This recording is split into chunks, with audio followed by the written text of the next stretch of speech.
you tell Dale that we got the whole council chambers to ourselves? Oops,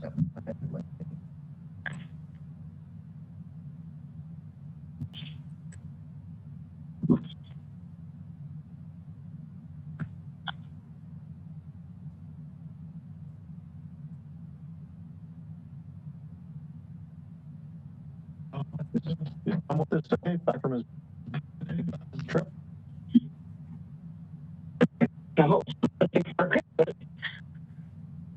Well, you never know. Maybe he got stranded on a ship somewhere. Well, him out of the country.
I don't know if you're any good at it, but did you ever notice that door handle there?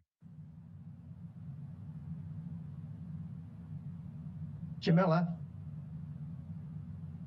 Yes? Laverne left you a message. You were having trouble with his tablet, but I got it fixed and we're on the go already. Oh, okay. Wonderful. I must have been out of the office already. Sounds good. So I'm sending my bill in for that purposes. Sounds good. The Geek Squad.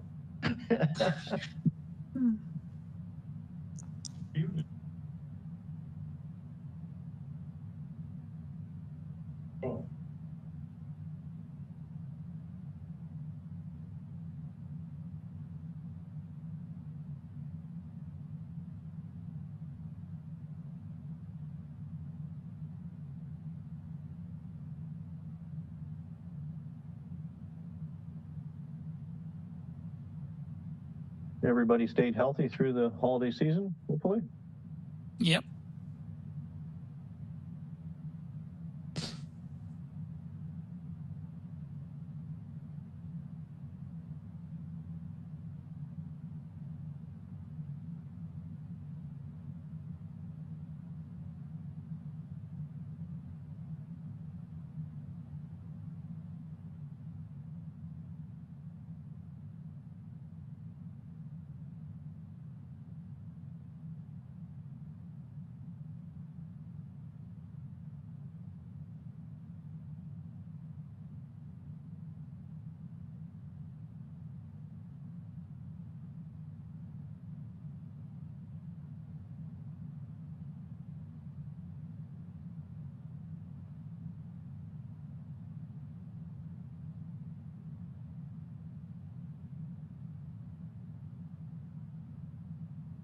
Jamila, are we going to have this number of applications for a few meetings? No, this is the last one. We're going to be back to the normal number for the February ones. It was just for December and January when we only had. Yeah, I don't want this many on an agenda. I can understand why you were so busy.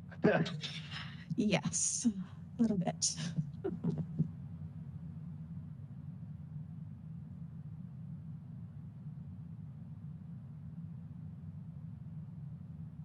Brought my sleeping bag anyway.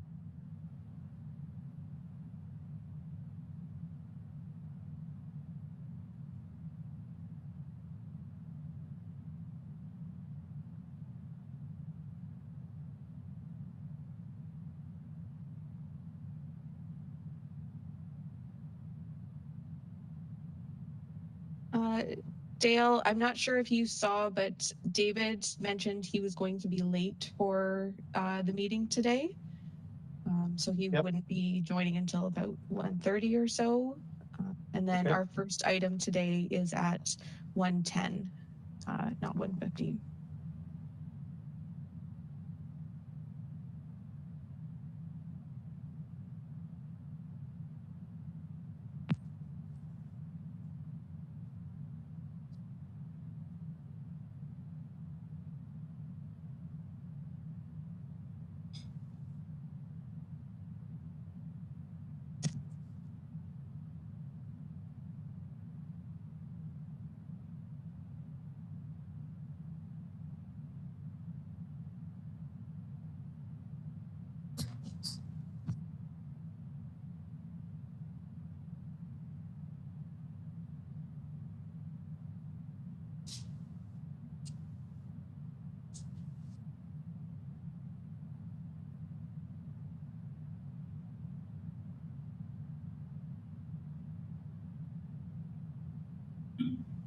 I'm just testing my mic.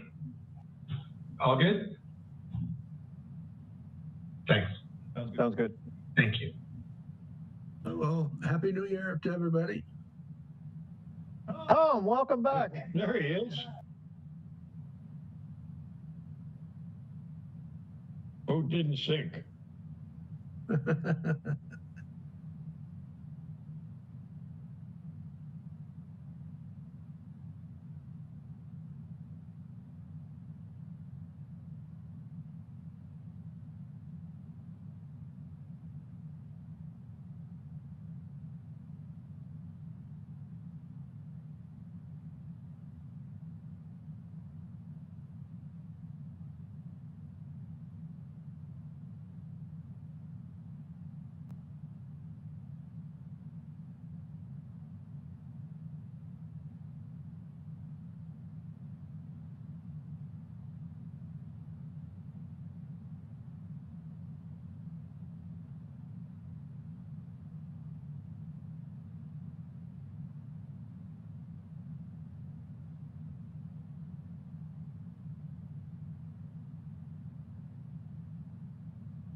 Okay, Jamila, do we want to do roll call? Yep, sounds good. Okay. Tom? Oh, he was here. He just left the room. Okay, we know he's here. Yeah. Bob? I'm here. Is it Mark? He was here as well. And Okay. I did notice that there was a technical difficulty with his screen. Yeah, it looks like it's kicked him out completely. So Okay. he'll probably be back on in a little bit. All right. Hopefully. And Dave will be joining us a little bit later. Mel? Here. Vern? Here. Nancy? He's here. She waved. Yeah, I saw her. Yeah. Okay. Margaret? I haven't seen I'm here. Margaret. I'm here. I'm just, I'm having technical difficulties slightly, but I am here. Okay, perfect. Okay. And myself, Dale. Are there any members with a conflict of interest on any applications today? Seeing none. Seeing none. I have an issue there. There's one file. I think it involves someone named Turnbull, and it depends on which Turnbull. Okay. So when we get to that application, do you want to ask that question then? Yeah.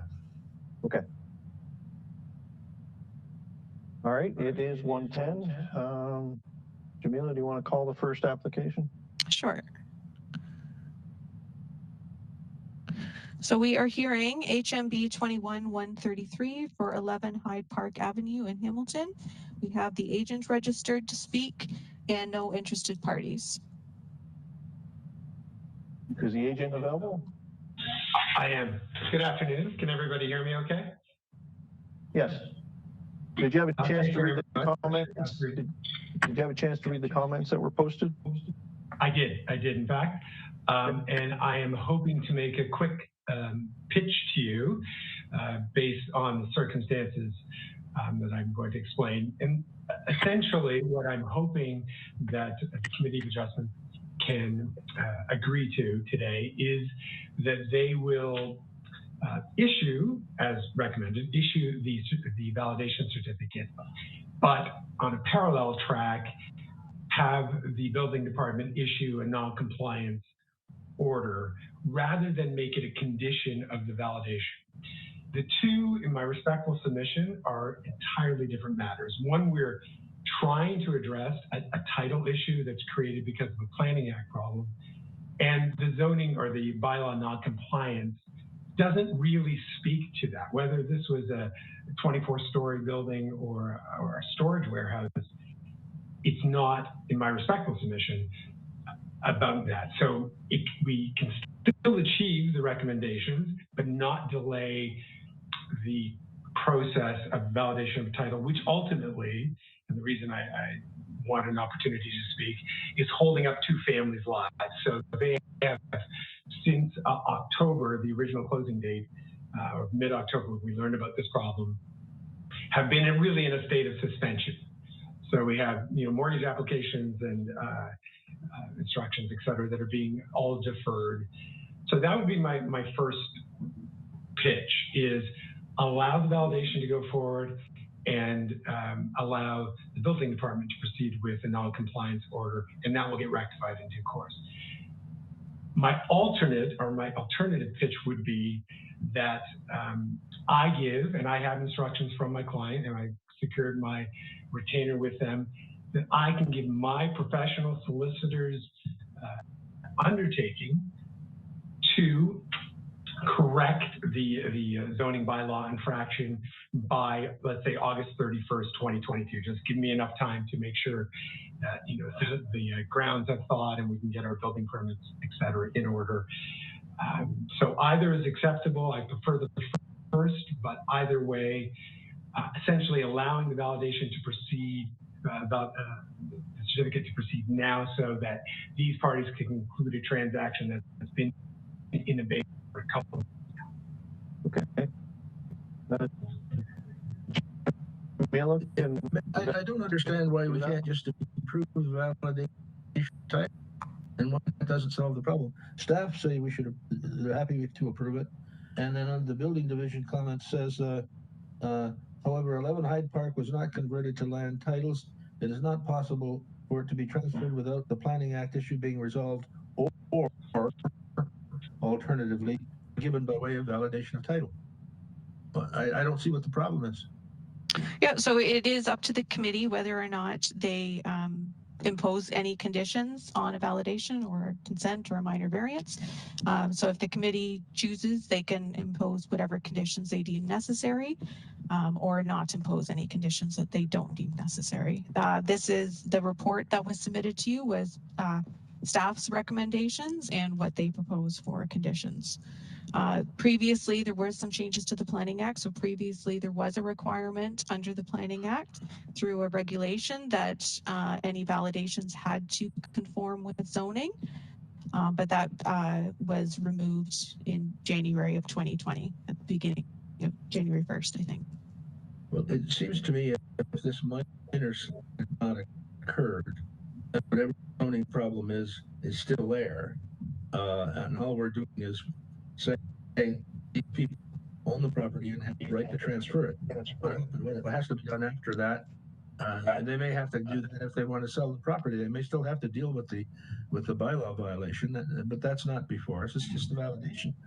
And it seems to me this was an inadvertent slip that we normally would correct or aid in correcting at this point.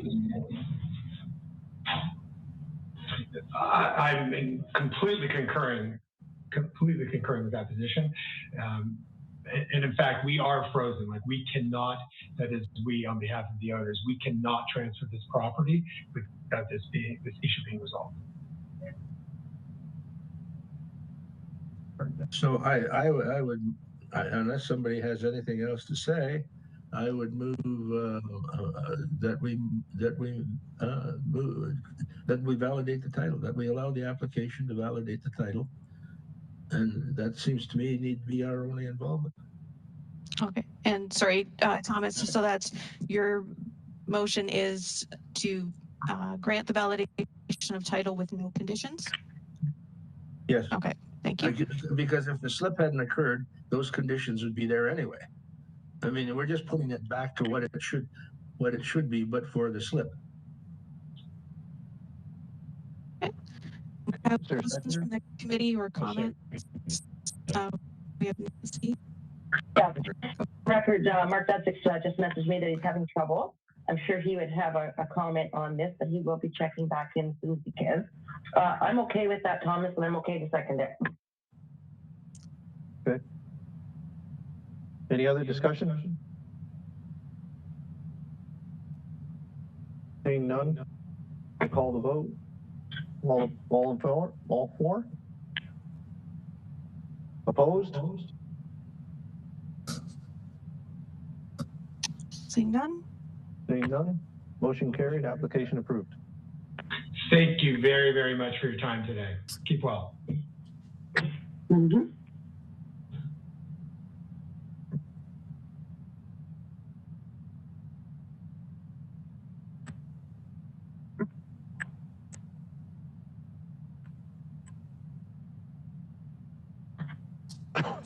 Okay, and I believe we are all set for the next item. So we are hearing HMA 21414 for 325 Roberts Street in Hamilton.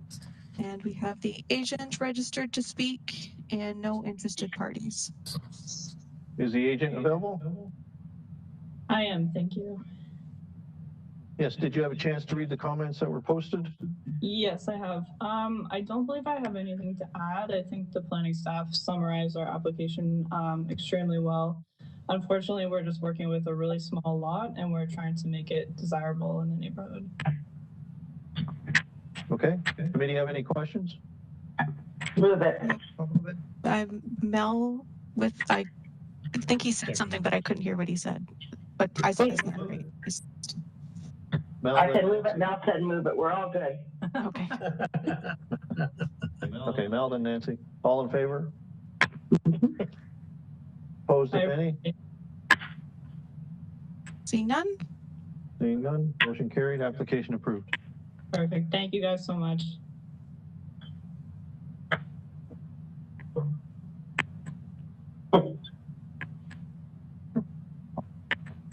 Mark, he just said that his tablet suddenly decided it needed to do an update. Oh no. I'm having trouble with mine as well. I don't know what it is. Like, yeah. It's been so long since we've had a meeting. Yeah. It's forgotten how it Working fine works. yesterday.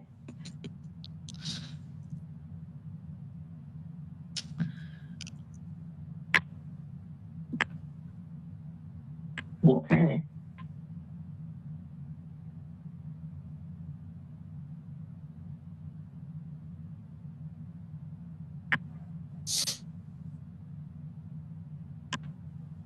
Right, we're all set for the next file. So we're hearing HMA 21385 for 478 John Street North in Hamilton.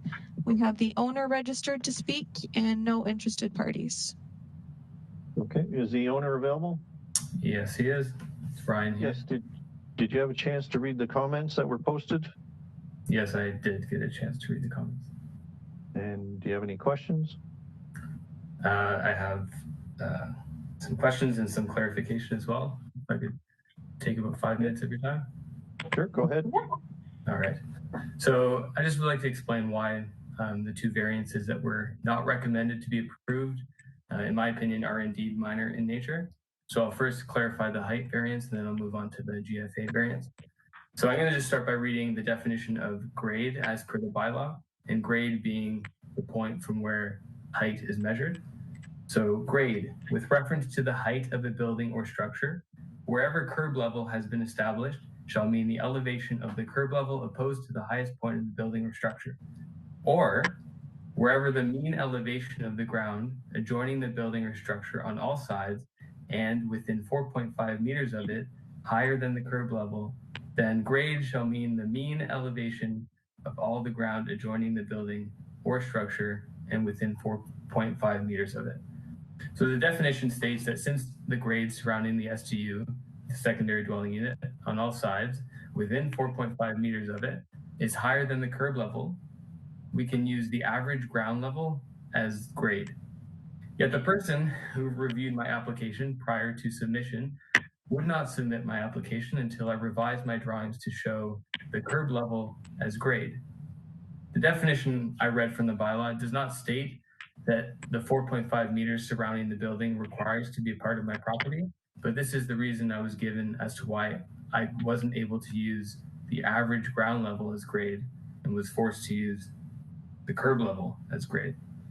And considering that the secondary dwelling unit is 35 meters away from the curb, it is, in my opinion, unreasonable, and according to this definition, to use the curb as an established grade, since there is no direct relationship between the curb and the secondary dwelling unit. So ultimately, since my property has a topographic elevation change of 2.5 meters from the curb to the secondary dwelling unit, this definition is extremely important in showing that the height variance is in fact minor in nature. Using the average ground level method to determine the grade, I'm requesting a variance of an additional 0.7 meters versus 3.3 meters in additional height if we were to use the curb level method.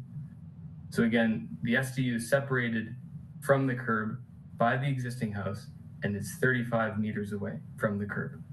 So that's my comments on height. And if we go to the ground floor area, so GFA. So GFA is measured to the exterior face of the secondary dwelling unit, and this is regardless of the type of wall assembly proposed. So for instance, the minimum R value for an exterior wall in the Ontario Building Code is R22. And so that is ultimately an 8-inch thick wall. I'm proposing a 13-inch wall with an R value of 40, nearly double the minimum OBC requirements.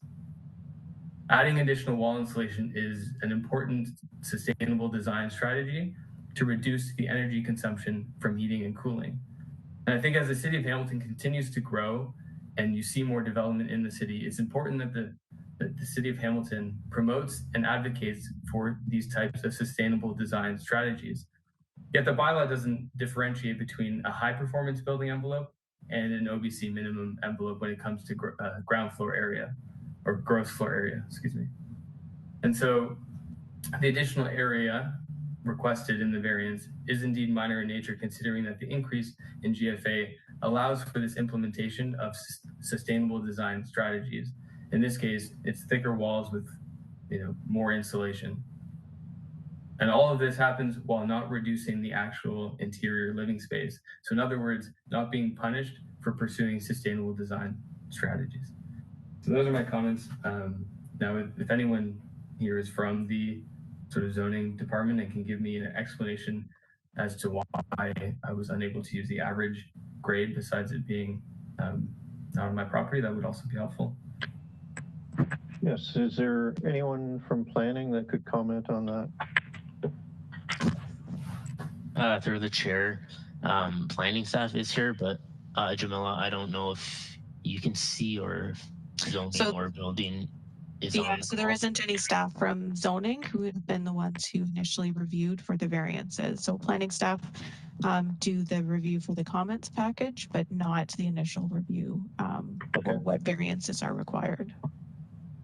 Can I make a suggestion to him that he gets together with the city and get this straightened out rather than just to say yay or nay, that gets it straightened out and brings it back with all these things straightened out? So what the recommendation is from one of the members is to table this and give you the opportunity to try and get favorable comments from. Yeah, I understand that, but at the same time, I think,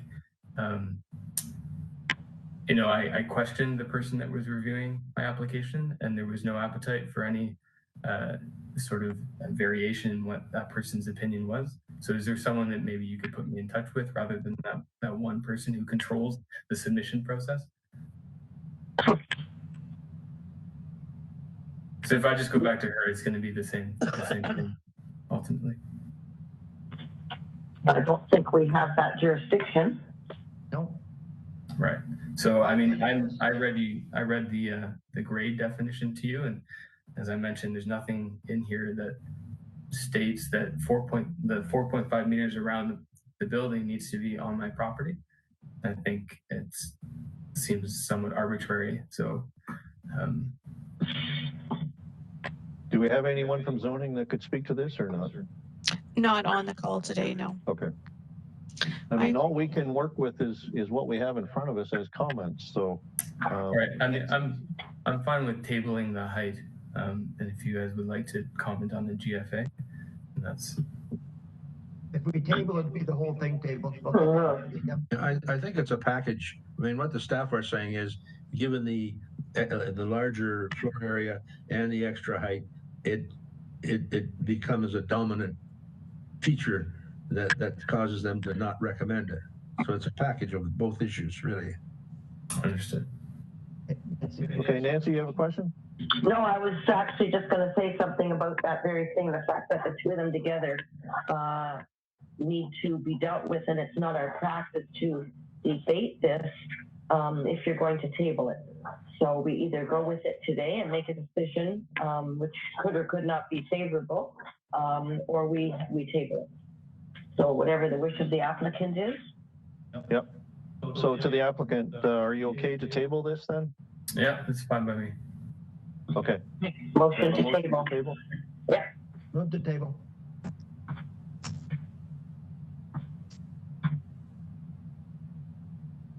Okay. Who did you get, Jamila? I got Nancy with a motion and Mel seconding. Okay. All in favor of table? Opposed, if any? Seeing none, motion to table is carried. And to the owner, you can speak with planning staff. They were the ones who wrote up the recommendation. So zoning staff write up what the variances are, but planning staff are the ones who write up the recommendation. So you can speak with them about further information about why they recommended denial for the variance 2 and 3. Yeah. And so when I do speak to planning staff, and if I get the same response about this property, that they were being on my property, I can come back here and then you guys will make the right decision. Well, so then you would come back and then the committee would make a decision based off of all the information submitted to them. All right, sounds good. Thank you. Hey, Dale and Jamila, if you can hear me, I got back on. Yeah, 3 people work on this. Yeah. Hey, I heard everything, just no one could hear me. Oh, okay. Weird. I couldn't hear anything at first, but anyways, I'm good now. Perfect. Sometimes it's better when we don't hear you. Right. Now you know who your friends are. And I know David Serwatic is on his way. He texted me and he's going to operate out of my boardroom, so he'll be here shortly. Okay, sounds good. You need to turn your camera on, Mark. Okay, I do. It keeps turning off, but let me start it. Yes. It was showing there was appropriated today. Am I on? There you go. Yep. Beautiful. Excellent. Fix that tie, fix your hair. No hair, but I do wear a nice tie, so I like to be on video. Make sure it's there. We go. Okay. Good to see everybody. Yes.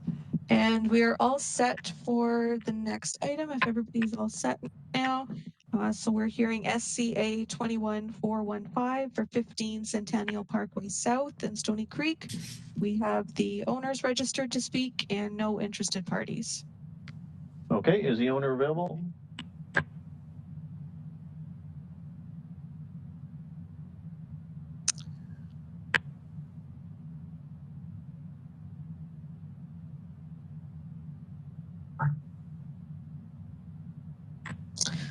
So I don't see them on. There are a couple of phone numbers. Just see if I recognize those.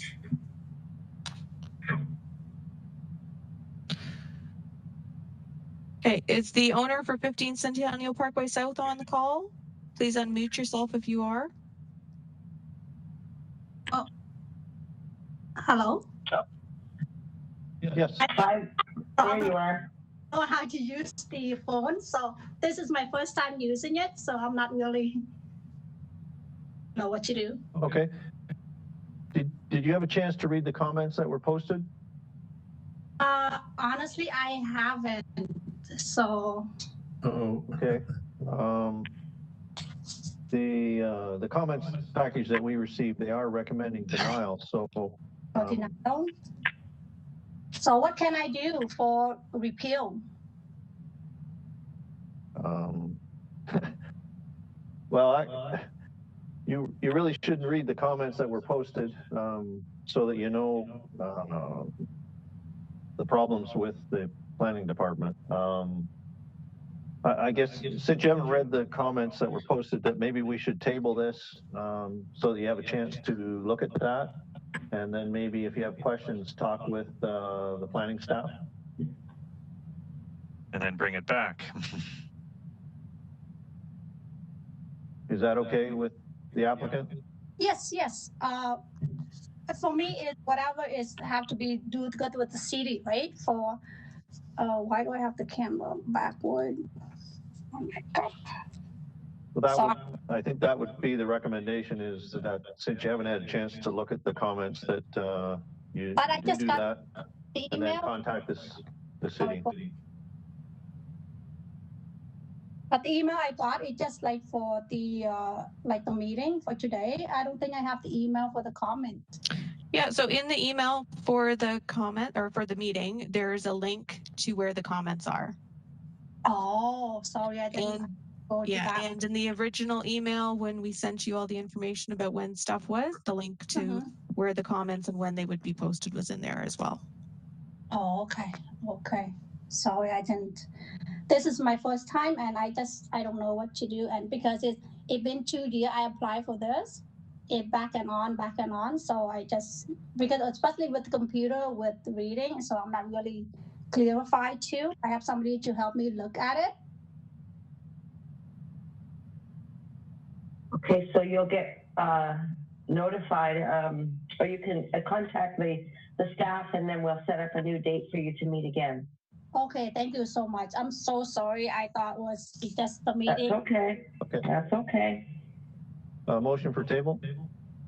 Yep. Here. Seconder, Mark? Yep.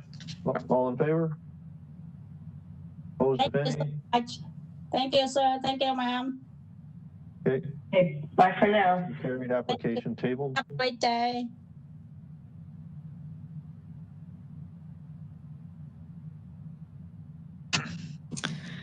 Okay, and I believe we're all set for the next files. So we are hearing HMB 2175. Oh, actually, sorry, I should have clarified. For the committee, do you want to hear the next 2 items together, or would you like to hear them separately? They're related applications for 2 separate addresses. Together. I have 2 different owners, or not? No. Yes.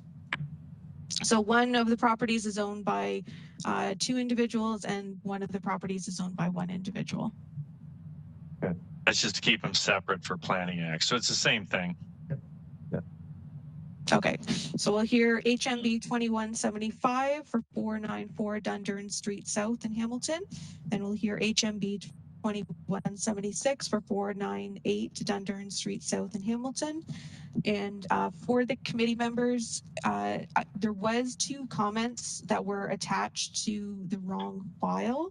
I'm not sure if you noticed that when you were reading through the comments package. I just wanted to highlight that there were 2 comments that were attached to HMA 21203. So I figured most of you had seen that, but I just thought I would highlight that. Thank you. Okay. So is the agent available for? Yes, so we have the agent registered to speak, and then we have several interested parties registered to speak as well. Okay. The agent there? Good afternoon, members of committee. Matt Johnston, a registered professional planner with Urban Solutions, here on behalf of the owner. Did you have a chance to read the comments that were posted? I have, and I've got a brief presentation if I could have a few minutes to walk the committee through. Yep, you have 5 minutes. Thank you.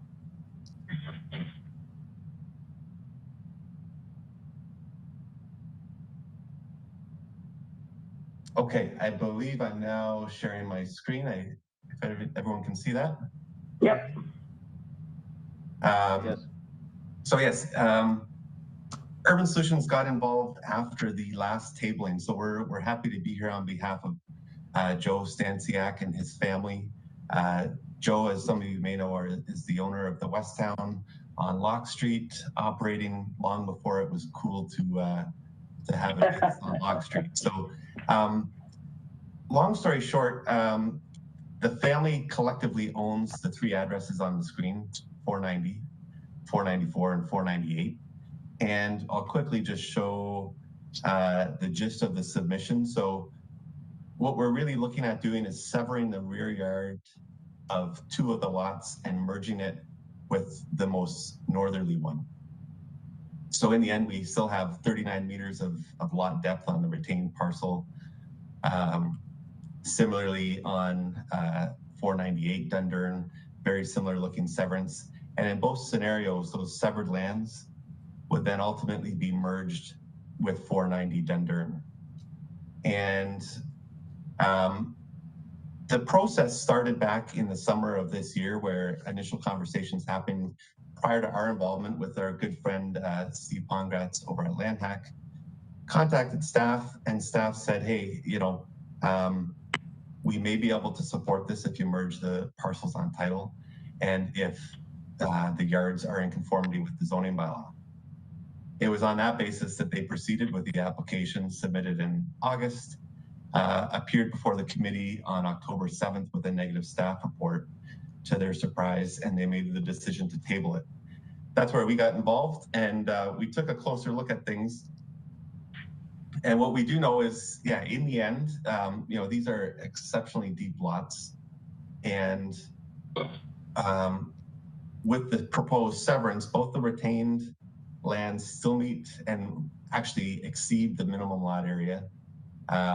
They exceed the minimum rear yard setback, and you know, there's really no change experienced to the street. And if I just go back to the aerial, you know, why are we doing this? Well, you know, in terms of the why, the middle parcel 494 is in the ownership of Joe's son, who lives out in the East Coast. He would like to kind of capitalize on the property and sell it and use it for his own purposes, while the family kind of continues to enjoy the wide open space that is those large rear yards. So the idea would be, you know, the family can benefit from the exchange of the one middle parcel, free up ownership and title with one of their sons, and then just ultimately enjoy that L-shaped rear yard. And that's what this is really all about. It's let's let the son, you know, realize the investment on that parcel while still being able to enjoy that larger rear yard. Now, I had that's kind of the short version of the story. Leading up to today's public meeting, we did hear of the petition, and I can't quite explain it, but for some reason there's concerns over future intentions. There's a petition going around suggesting that this is to accommodate a townhouse development, and I can assure you, and I'll show you why that's not in the cards. It's not even possible. Under the current zoning, we're in a C district where the only use is single-family dwellings. So in the event someone wanted to go down that road, they'd be looking at a zoning amendment process where you could have that conversation. However, we can't even really practically have that conversation the rear yard is 25 meters in width that we're severing off. And this sketch here shows a bare minimum that you need to have a condominium development on a private road. You throw in a landscape strip, a 6-meter drive aisle, 6 meters for parking the unit, and a 6-meter rear yard, all at the extreme narrow end of things. And you're into 32 meters. Townhouses simply don't fit back here. There's no need for the community to be worried of such an endeavor. You know, from a context perspective, we have, you know, we've got irregularly shaped parcels up and around Dundurn Street. You know, so the ones that are shown here are even more extreme, where they have very limited frontage. But yeah, we're proposing an L-shaped parcel, and that's really the intent behind things. Is just to free up some investment for the family, allow the son to move on, while still retaining some of the ownership. From the streetscape perspective, there's no change. We're simply dealing with the rear yards, and again, in all scenarios, you have lot areas, rear yard depths, and frontages that have no change. So it's with that we come here with you today, looking for approvals to tidy things up and help the son move on. And with that, I'd be happy to answer any questions. Thank you. How deep would the lots be where the ones where the severance is being taken off of? How deep would they be after the severance? Thank you. Through the chair, the existing lots are a combined, 39 meters would be retained, and 25 meters would be severed off. So again, we're dealing with lots in excess of 60 meters, and we still have very healthy lots, again, that exceed the bylaw minimum per lot area and rear yard setback when we introduce the severance.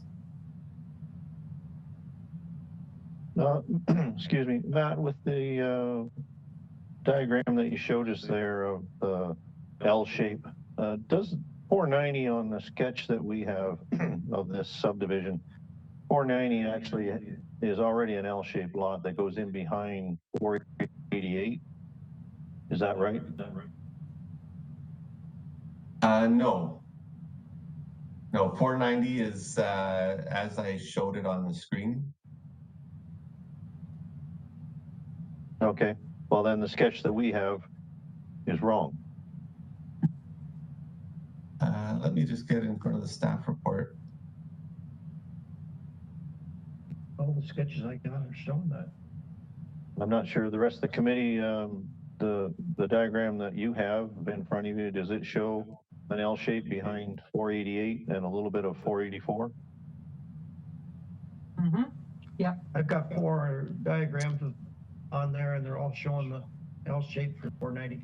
That's 466. That's one of the irregular lots that he's that is on his presentation. Yeah, so I believe there was previously a lot addition. There was a previous committee of adjustment decision. Okay, sorry, through the chair, I do apologize. I had 2 versions of the same map, so now I understand. I understand the question, and yes, there's some irregularity to 490 as it exists today, in terms of it being an L in the other direction. Okay, just to clarify, I mean, because you talked about an L-shaped lot, but actually I guess it would represent a T-shaped lot. All right, thank you. Committee have questions? There's already an extra large lot there then, is there not? Mm-hmm. For 490? Yes. Yes. Which would, I guess it looks like the severance would double that back portion, the size of that back portion. That's behind 488. Is that fair? No, it would run the other way, it would run south. So it would go behind 494 and 498. Yep. No, but I'm saying if you look at what's being hived off 494 and 498, it looks like it doubles the area behind 488. Yes. So they would go from an extra large lot to a supersized lot. This is Ronnie Reedy from 488. May I So get permission to speak? No, it is not your turn to speak. The committee will call you when it is your turn to speak. Okay. Yes, I'm just entertaining some questions from the committee first, and then we'll listen to the residents' neighbors. So does the committee have any more questions at this point? I have Nancy. Yes. Matt, can I go back to the same question that Tom put out there to you? The new depth of 494 will be how many feet long? I'm reading the map, but it can't possibly be 65 feet. No, so the new parcel after the addition, 494 and 498, will both be 39 meters, which translates to 128 feet. 494, because it has an addition on it, and then it has 2 decks on it, correct? Correct. Okay, so the length of that lot from sidewalk to beyond the second deck will be how many feet? 180 feet still? No. No, 128. 128, which mirrors 488, 490, or 470 to 488, roughly, right? Yes, that's okay, right. Thank you. Thank you.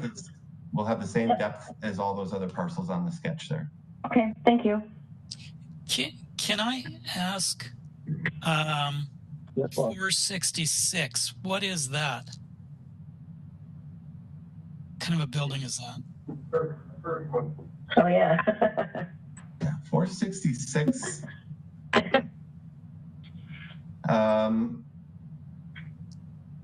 I don't have the history of that parcel, but it's zone C. So I would suspect that it would be zoning compliant. It would be just used as a residence. It doesn't show well. Not a record, so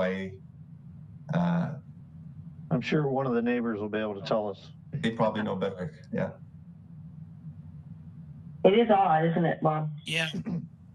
It's in my backyard. It's a house. It's a resident. Okay. Okay, thank you. Residents will be called upon when it is their turn to speak. Please mute yourself until you are called upon. Okay, does the committee have any more questions? If not, I will entertain the citizens, neighbors. Hearing none. Okay, Jamila. Okay, so we will hear from Ryan Brody first. Capture the minds, computers, and phones of millions of people around the world. Ryan, are you there?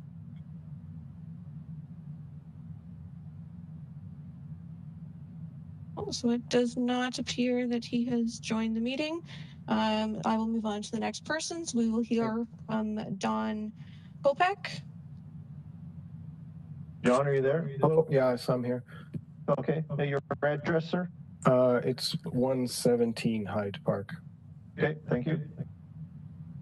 I believe 466 is a residence, but it's also going to be the same owner that owns 490 and 494 and 498. So my concern is that one lot that's already an extra large lot is going to be a supersized lot, because the 466 is going to combine with 490 and the back of the severed lots now. Okay. Other than that, my comments were just that the lot size and lot shape are not in keeping with the existing neighborhood lots. It represents a departure of character, and there wasn't any, when I was looking, no visibility into the intent of this new lot, which is a supersized lot. So that's all my comments. Okay, thank you. Okay, so we will hear from Scott Elliott next. Hello, thank you. First for your time and consideration. I'm a neighbor on Hyde Park, so back directly onto 490 and 494 directly. Taking the time to speak. Sorry, yes, my current address is 111 Hyde Park Avenue. Okay, thanks. Taking the time to speak today because I am concerned and opposed to the severance. Really want to repeat the concerns raised in my letter and frankly every letter submitted. That this will disrupt the character of an established neighborhood on the basis of creating an irregular lot size. Like I said, I've articulated this, my neighbors have articulated this, and further city staff have articulated this and cited in better detail than I can this same concern and how the clash between the proposed conveyance and the urban Hamilton official plan and not keeping with the Kirkendale established neighborhood.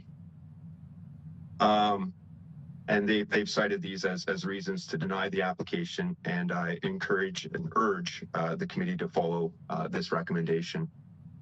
Further, like the previous comment until today and the letter I saw attached, there's been no transparency about what this new lot would be used for. And that's very distressing, even after hearing the comments today. We ought to have reasonable visibility into the intended uses. And frankly, even with the comments today, I do not know anyone who believes this severance is itself the end goal. And my concern is that this is just but the beginning of a series of applications that will be even more disruptive, invasive, and damaging to the established neighborhood. And I think as this committee hears what the actual landscape of ownership is with the surrounding areas, and frankly that the agent and owner have frankly given consideration to what development in there would be, provides insight into what the future may very well hold. And so I'd like to close by saying I strongly support the planning staff's recommendation to deny the applications and urge the committee to follow suit. And thanks very much for your time. Okay, thank you, Scott. Thank you. So we will hear from Kyle Barnand next. Yes, hi, thank you. So good afternoon, meeting or members of the committee. So in preparing for this meeting, I did read through the responses in opposition of these applications.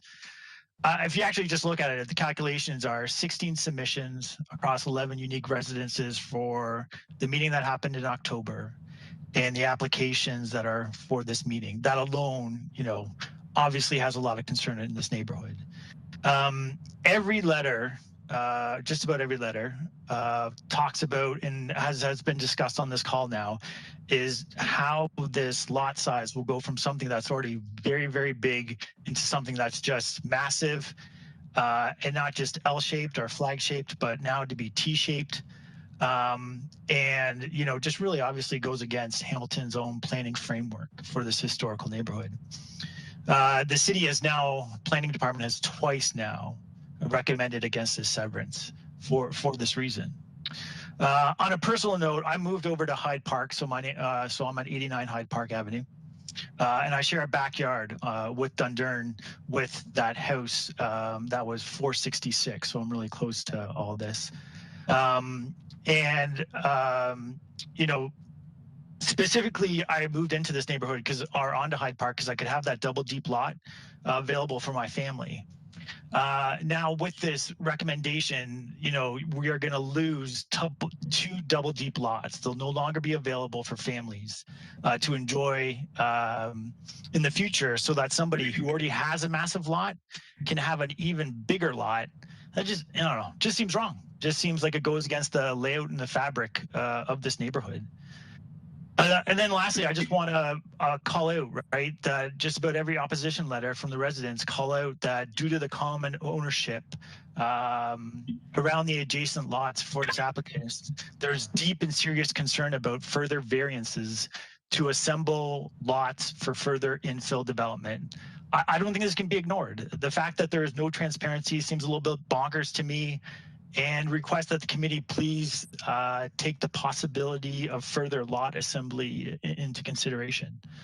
One other thought here is that, you know, the ownership of 498 is the same as 490. So Severance of 498 would actually potentially make it almost not flag shaped but U-shaped. And then also the son Brandon does not own 494, so really can't make an investment sale. So that's really what I have to say, and thank you for your time. Okay, thank you. So we'll now hear from Rani Reddy. Thank you, committee, for this meeting today. I just want to add my support to the planning staff to oppose the severance of the land. We live on 488 Dundas Street South. So you are correct in saying that the land behind us is owned by the same person who's wanting to have land severed. Also, in terms of just this being something that could be used as an investment for just one property, it doesn't make sense because there's only one driveway to access 4 properties at the back if these 2 properties have the land severed. And that's between, if I get my numbers right, that's between house number 490 and 494. So really, if that's the only driveway, if the land is severed, how would we access, or how would the land behind 498 be accessed from the road? It simply does not make sense, except if all the properties at the back were going to be joined for one sort of undertaking, which is a concern of the neighborhood because we really want to maintain the integrity of this neighborhood. Thank you. Thank you. Thank you. And that's all the interested parties we have registered. Okay. I have Thomas with a question. One of the parties suggested that 466 was owned by the same owners, or perhaps the same family, as 490, 94, and 98. Can we get an answer on that? Yes, the answer is yes. I'm sorry? I just verified it on my records, and the answer is yes. Okay. Well, all right. So if you hive off the back of 494 and 498, you've got a real long lot there with access from the street through 466. That seems to me creates some potential for something that's not very nice. And I suspect that might increase the concern of the staff. If I could interject, you know, there's additional lands owned under separate ownership. You know, preventing these lots from merging we'd have the necessary controls in place to do that. Well, all it takes is one deed to merge the whole schmear. Right, and that's certainly not the intent. And what I tried to do by illustrating that townhouse concept, you know, if there's anyone who could look at this at a lens as to development potential, it would be our office, and there's not there. You know, you cannot put units with you know, a 3-meter drive aisle to any viable development in the back. I can attest to that. At the very least, they're creating an estate in the middle of a single-family residential neighborhood. That itself seems to me is anomalous. And we're creating, you know, 494, 498 that will be the identical size as 470 to 488. So to suggest that these, you know, the change to those lots means that they won't be viable for families to enjoy, I think is a bit of an overstatement. Those lots exceed the bylaw requirements. They're great lots with the severance. So we're not having a negative impact on those lots. We're simply adding to 490. By adding to 490, yeah, they have a little bit more room to enjoy, but I just simply don't see an argument that it's disrupting the fabric when there's no real change occurring other than these lot lines. Well, I don't think the staff is saying that somehow the lots that remain are unusable or in fact not even desirable. What they are saying is that you're creating an anomaly, and that is a very large, looks like, estate in the middle of a single-family residential neighborhood. Now, and that seems to me is why staff are saying no. Now, I guess it's up to the committee to decide whether that's okay or not, but that is the situation. If I could, through the chair, I don't see any sort of compatibility concerns. There's a regularly shaped flag-shaped lots that exist that are not disrupting anybody's enjoyment of their space, and it would be with that perspective that I'd ask you to look at this. An L-shaped lot and how that interface changes how people on Hyde Park enjoy their yards is a question that I have, one that I don't see any, like I said, compatibility concerns with such a proposal. Well, I have to ask, given all that property, the people at 490 really need that extra property to be able to enjoy life and enjoy their property. I think, Tom, whether they need it or whether they want it are two different things. Well, but it comes into the issue of, do we want to create an anomaly? Well, all right. Exactly. And I think, Thomas, I think we know where you stand on this one.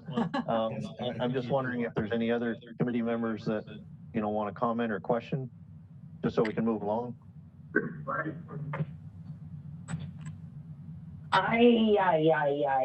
Please. I was thinking about it. Back to Matt again.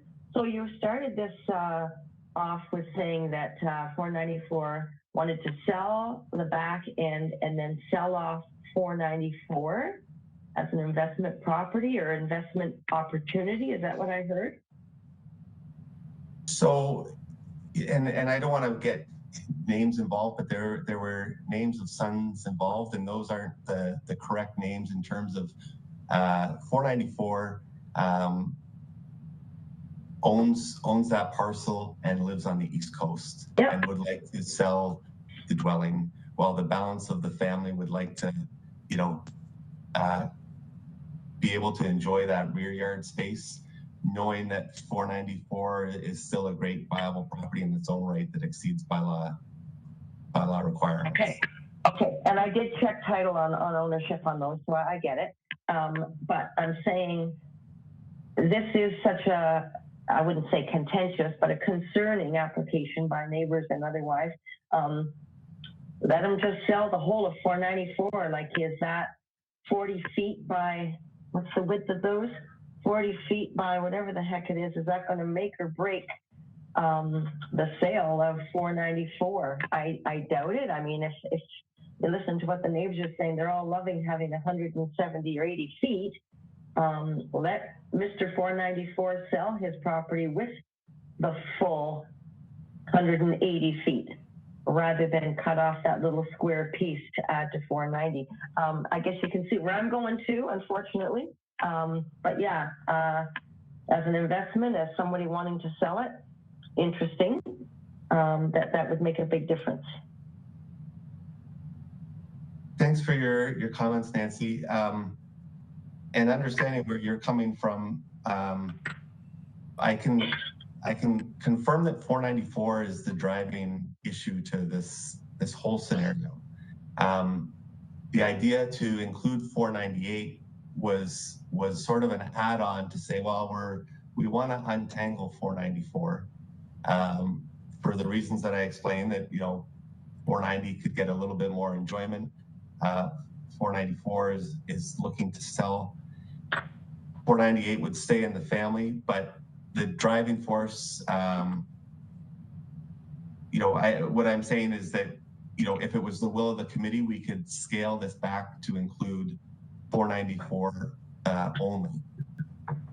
And that would possibly mitigate some of those concerns, yet still solve the family's priority issue related to 494. Yeah. Okay, thank you. So I think, I mean, the owners of 490, this is an opportune time and maybe be the only time that they might be able to acquire, some more space or some more land to join onto their lot because of the joint ownerships of the neighboring properties. And I understand that part of it, but we also have to understand the number of complaints or the number of citizens that have issues with this, plus the fact that planning has an issue with it. Does the committee have any more questions? I have Laverne. Oh, sorry, Laverne, your microphone's muted. Your mic, Laverne, is your mic on?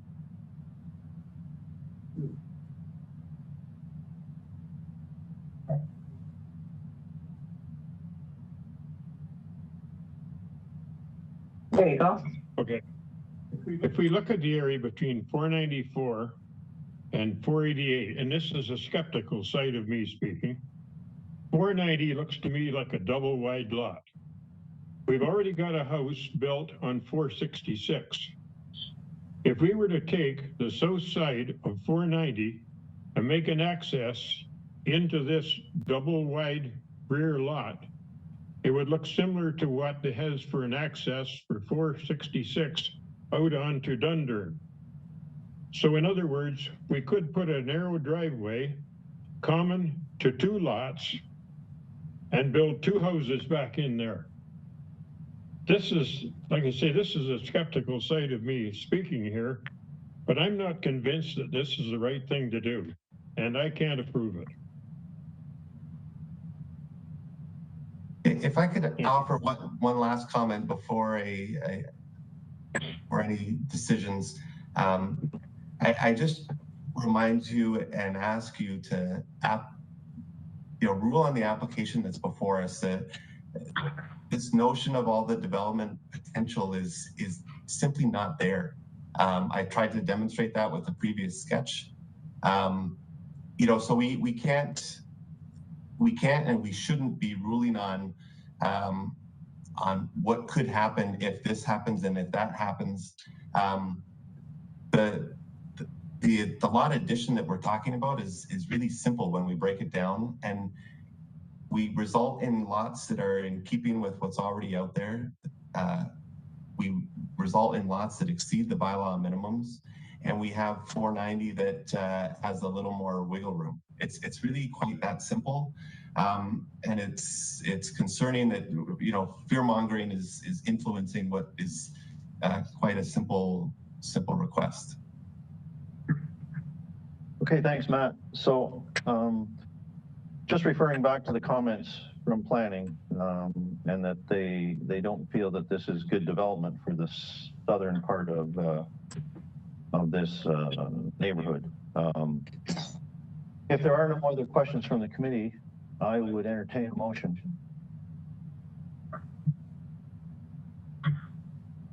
Before that motion, did I hear Matt Johnson say that there is a possibility of altering this plan? Thank you, Nancy, through the chair. Yes, and perhaps we look at what I suggested is that 494 is the driving force. 498 is was added to the conversation for the reasons that the chair mentioned. It's the one opportunity to do it collectively. we could consider removing 498 from the equation, and perhaps I ask that for a second tabling to come back and entertain that, possibly button up and further demonstrate that this doesn't result in any additional viable development potential. And having said that, I think that would be my recommendation, to table this application and make those changes sooner rather than later. I think there's enough people that have been kind of upset by this for many, many months. And the sooner it gets looked at and resolved, the better for everybody. Sorry, and Nancy, was that for both 494 and 498, or was that just for 498? Nope, for 494 and 498. Okay, so you're making a motion to table both applications. Yes, please. Seconded. Okay, Mark. All in favor of table? Opposed?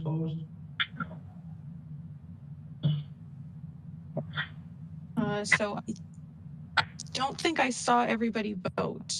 Could I have those in favor of the motion to table? Raise In their favor? hand? Here. Opposed? Okay. Well, I am on the basis that these people have been sitting on tenterhooks now for a couple of years, and it's about time the thing got resolved. But obviously, that's not the consensus. Okay, so I have Bob and Thomas opposed, and David, were you here for the application? I don't think I saw you vote. I wasn't sure if you came in. He was only here for part of it. No, I wasn't. Okay, thank you. I was here, no, I'm not voting. Okay, thank you. That's what I wondered. Just why two I opposed? Yep, so there's 2 opposed. Okay, so the motion is carried to table. Thank you. Okay.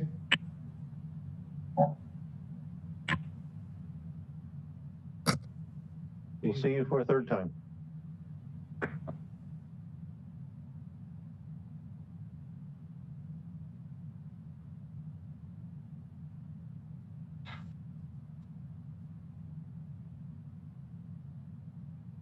Okay, so we're ready.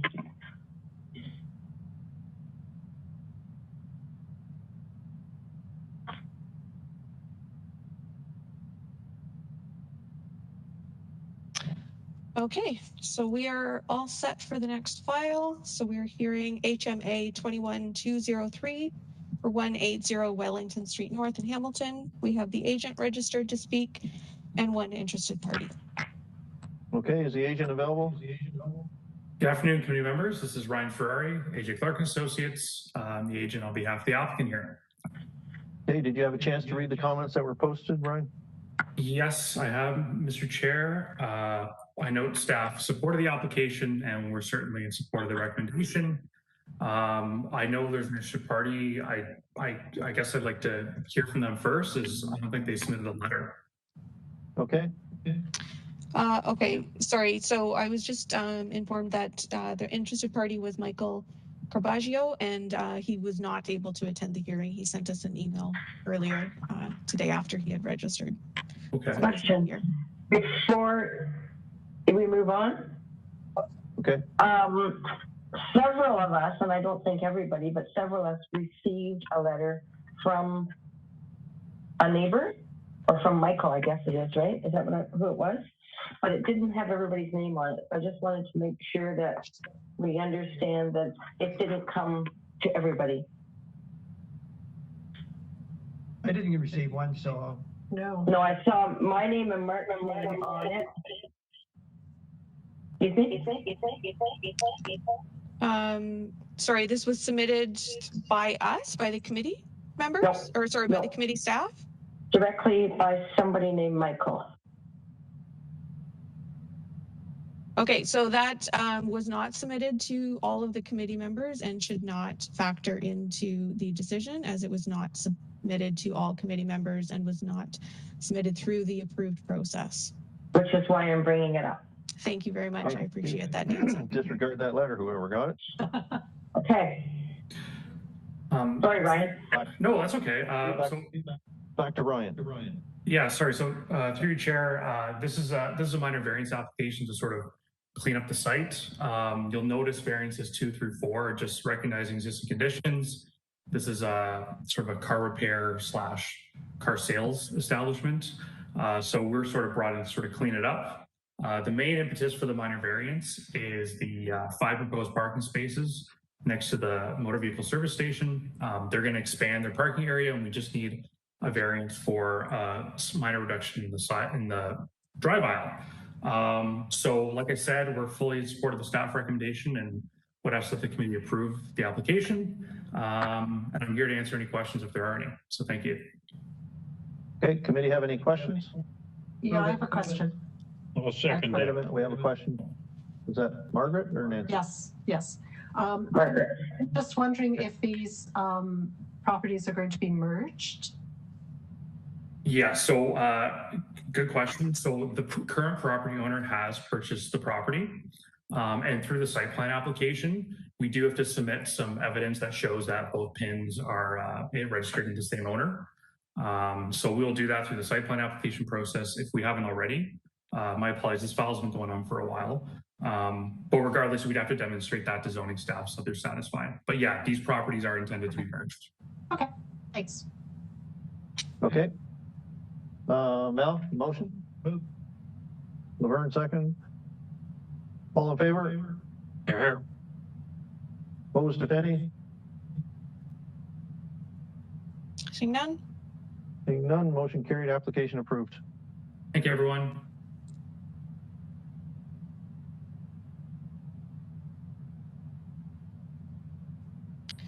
Okay, and we're all set for the next file. So we're hearing HMA 21-420 for 484 Cannon Street East in Hamilton. We have the agent and owner registered to speak, and I did want to let the committee members know that the owner has indicated to us that they did not receive and post the sign in accordance with the Planning Act. It was mailed to the address listed on the application form, but they did not receive it. So what did we decide on that in the past? My experience is if the people get notice within so many feet of the place, the sign's only good for a walk by. So there's no comments, this favorable staff report. No one that got served notice of it brought up any attention, and it's pretty simple application. So I move to approve. So I'll just need 2 motions. So one to move that no further notice is required, and then one for the actual decision. And however Mr. Chairman wants to hear those at whichever point. Yep, we'll do the first notification. Okay. Move to waive the notice pursuant to the sign provisions. Okay, thank you. Seconder? Thomas? Thomas, okay. All in favor? Opposed, if any? Seeing none? Seeing none, motion carried. Application approved. No, so that was the motion approved, and then we'll need one for the actual decision. Yep. Motion for approval. Second. Seconder. Bob? Bob? All in favor of that? Opposed? Seeing none? Seeing none? Motion carried, application approved. Thank you. Thank you. Oh, Tom? Hello? Is this next one, is this Judge Turnbull, James Turnbull? I raised that at the beginning, and I was told to ask the question when it came up. So I don't know if there's someone here who can answer that question. I will ask if he's Jim Turnbull from the firm Pellick Turnbull Auto in Powell. I can answer that question. We'll let Jamila call it first, please. Okay. Okay, so we're hearing HMA 21-423 for 159 Bond Street North in Hamilton. We have the agent registered to speak and no interested party. Okay, now can you answer the question? Sorry. I'm Marina Fensham from Think Giraffe Design, and Judge Turnbull asked me to explain that he's simply signed, it's his children who bought this house. So his daughter and her husband, and with the mortgage, he signed, you know how it is nowadays, like you have to help your children purchase properties, and his children are actually my clients. So technically, he would look like the owner, and I guess with the mortgage proceedings he is, but I'm working on it for Braden, not his son-in-law, and Anne Turnbull, his daughter. Got it. Okay, Tom, what's your choice? Abundance of caution, I'm going to recuse myself on this. Okay. I think that would be wise. Okay. All right. So did you have a chance to read the comments that were posted? Yes, I did, and I sent it to my clients.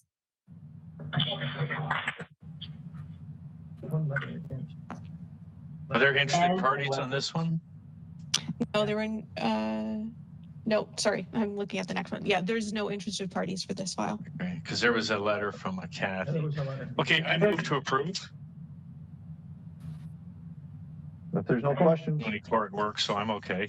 Motion for approval. All right, Mark. Yeah, second. Nancy. Nancy? Yeah. All in favor? Yeah. Opposed? Seeing none? Seeing none, motion carried, application approved.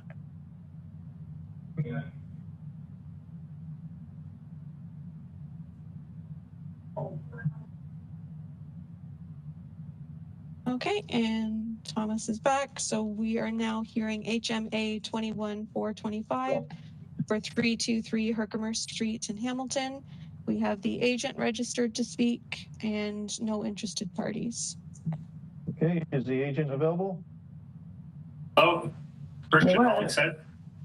Did you have a chance to read the comments that were posted? Yes, I did.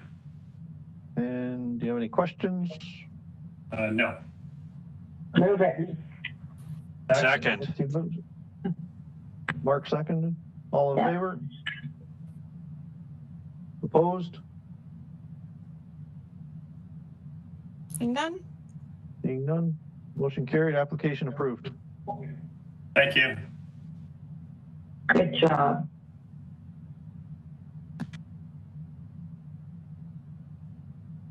And we are all set for the next file. So we're hearing HMA 21426 for 581 Catherine Street North in Hamilton. We have the agent registered to speak and no interested parties. Is the agent available? Yes, that's me again. Yes, did you have a chance to read the Marina comments that were posted? Yes, yes, I did, and I sent it to my clients. Okay, committee? Move it. Laverne moved. Seconder? Mark? All in favor? Opposed, if any? Seeing none? Seeing none, motion carried, application approved. Thank you.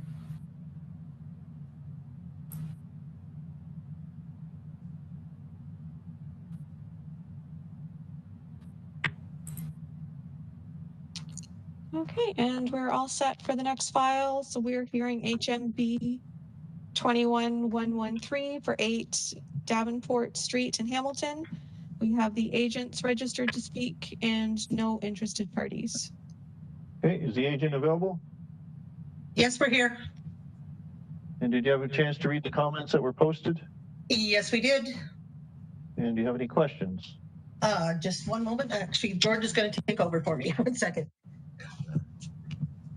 Here he is. They just asked if you had a chance to read the comments and if you have any questions. Hi, everybody. Yes, I did. Can you state your name for the record, please? It's George Kutsikaris here from Encompass Construction. Could you spell your last name for us? Last name is K-O-U-T-S-O-K-E-R-I-S.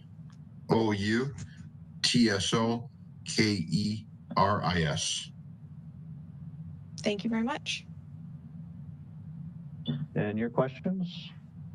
Just, sorry, and point of clarification, our application shows a different owner's name? The owner is Adam Durrani. Ahmed. Okay, thank you. Adam Durrani, yes. Thank you. So you're still the agent. All right, thank you. Yes. He has a question. He said that he read the comments. Yes. Yeah, thank you. Okay, I move to approve. Okay. Mel seconded. Mel? All in favor? Opposed, if any? Sorry, Thomas, are you opposed? I am. Okay, thank you. Clearing up another neighborhood. Okay, motion carried. Application approved. Thank you, everybody.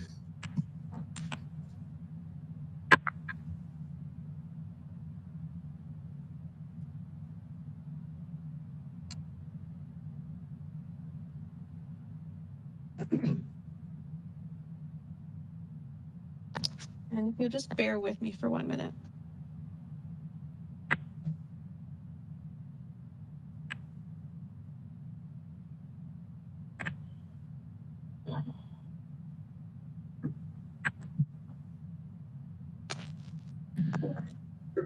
Okay, and I am all set for the next files. So again, we have 2 separate addresses for files, but they're related applications. So I'm not sure if the committee wants to hear each of them separately or if they wanted to hear them together. What's your choices? I think separately on this one, because there seems to be a lot of contention on one of the addresses. Okay. So we will hear HMA 21429 for 843 King Street East in Hamilton. We have the agent registered to speak and no interested parties for this file, but there are for the other one. Is the agent available? Yes, can it be condemned? Did you have a chance to read the comments that were posted? Yes, we did. So yes, this is it's 2 separate applications, but they are tied to the same building location. So we are in support of the variance for and staff's comments for this application, 843 King Street. We didn't receive any negative comments or anything like that from any of the neighbors regarding this application. So we would, approve of this one, and then we can discuss the next one when it comes up. Okay. Does anybody have any questions on this application? Yes, I have a question. Okay, Margaret. Do we have staff here to answer the question? I was just wondering about in the past when we've had conversions on Barton Street, staff have been opposed to converting the ground floor to residential. Is this a completely different situation? Were there requirements for Barton Street that prevented conversions, and there aren't any on King Street? That makes sense. Yeah, through the chair. Oh. Yeah, that's fine. Yes. Hi, Margaret Shannon-Mackay, Senior Project Manager for the Urban Team. Yeah, there's a little bit of a different circumstance in terms of the zoning here with the transit-oriented Corridor 3 zoning. The use is permitted. Okay, thanks. It used to go. Okay, anybody else have any questions? On 843. Move it. This is 843 only, right? Just Yes, 843. Okay, thank you. Yep. I'll second. And Laverne seconding. Laverne. All in favor? Opposed, if any? Seeing none. Seeing none. Motion carried. Application approved. Okay, and we will now hear HMA 21430 for 845 King Street East in Hamilton. We have the agent and several interested parties registered to speak. And I believe we forwarded you a copy of the comments from the counselor as well. Yes. Is the agent available? Yes. Ken Beacon Dam. Yep. Did you have a chance to read the comments posted on this one? Yes. So in regards to this one, we did have a chance to read the comments. We did complete a successful conversion of the building just one block further down at 866 King Street, and we did have to apply for the same variance, 0.9 meters above grade. So I just would like to point that out, that was fully supported by this committee when we applied for that. So at 845 King Street, so we did receive the emails that came in, especially from the current business that's operating there, the toy store. I would like to clarify, for the public record, that myself personally was incorrectly identified as the building owner and property manager and the contractor who's completing the renovations. So I would like to clarify that I'm not the owner. I'm just representing the owner as far as the drawings and the applications to the city. So I'm not involved in any sort of landlord-tenant disputes. I did clarify that with the owner of the business. He has since acknowledged that and will redirect his concerns to the property management company. With that said, we would like to table this decision so that we can have those further conversations with the owner, the business owner, and to try and address some of his concerns and see if there's something that we can't work out before we finalize our plans and move forward with anything, especially in regards to this application. Okay. Okay. Absolutely. That's probably why we thought it was a good idea to read them separately. So I'll make a motion for table. Second. Okay, seconded by Mel. All in favor? Here. Opposed, if any? Seeing none? Motion's carried to table. And Jamila, if you can. Yep. So for the comment to interest of the all the interested parties, we will send you a new notice and a new time for the future hearing once a date has been determined by the applicant submitting a request for a new date. Great, thank you. Thank you. We do apologize for that. I know that there's a lot of people that wanted to voice their concerns, but it is the right of the agent and applicant to do so.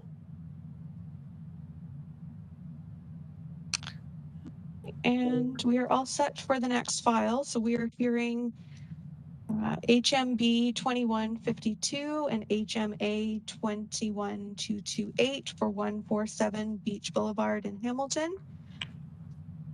And we have the owner registered to speak and no interested parties.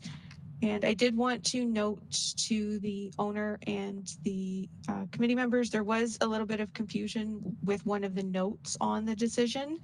I think it said all parcels were going to be known as 145 Beach Boulevard. That will be corrected on a decision when it is made, if it's made. Okay. Is the owner available? Yes, I am. Did you read the comments that were posted for both? Yes, I did. Okay. Do you have any questions? I do actually. I have some notes that I'd like to share with the committee. Okay. So this was a file that was used for the premise of the sale of Fletcher Avenue. Was taken from the Committee of Adjustment file HMB 17105 from July 10th, 2019. And the deadline to complete those conditions with the COVID extension was September 30th, 2020. Within that file, there were 11 conditions, 7 of which could not be fulfilled until the purchase of Fletcher Avenue was completed. And 4 of the conditions could not be fulfilled until the R plan was registered.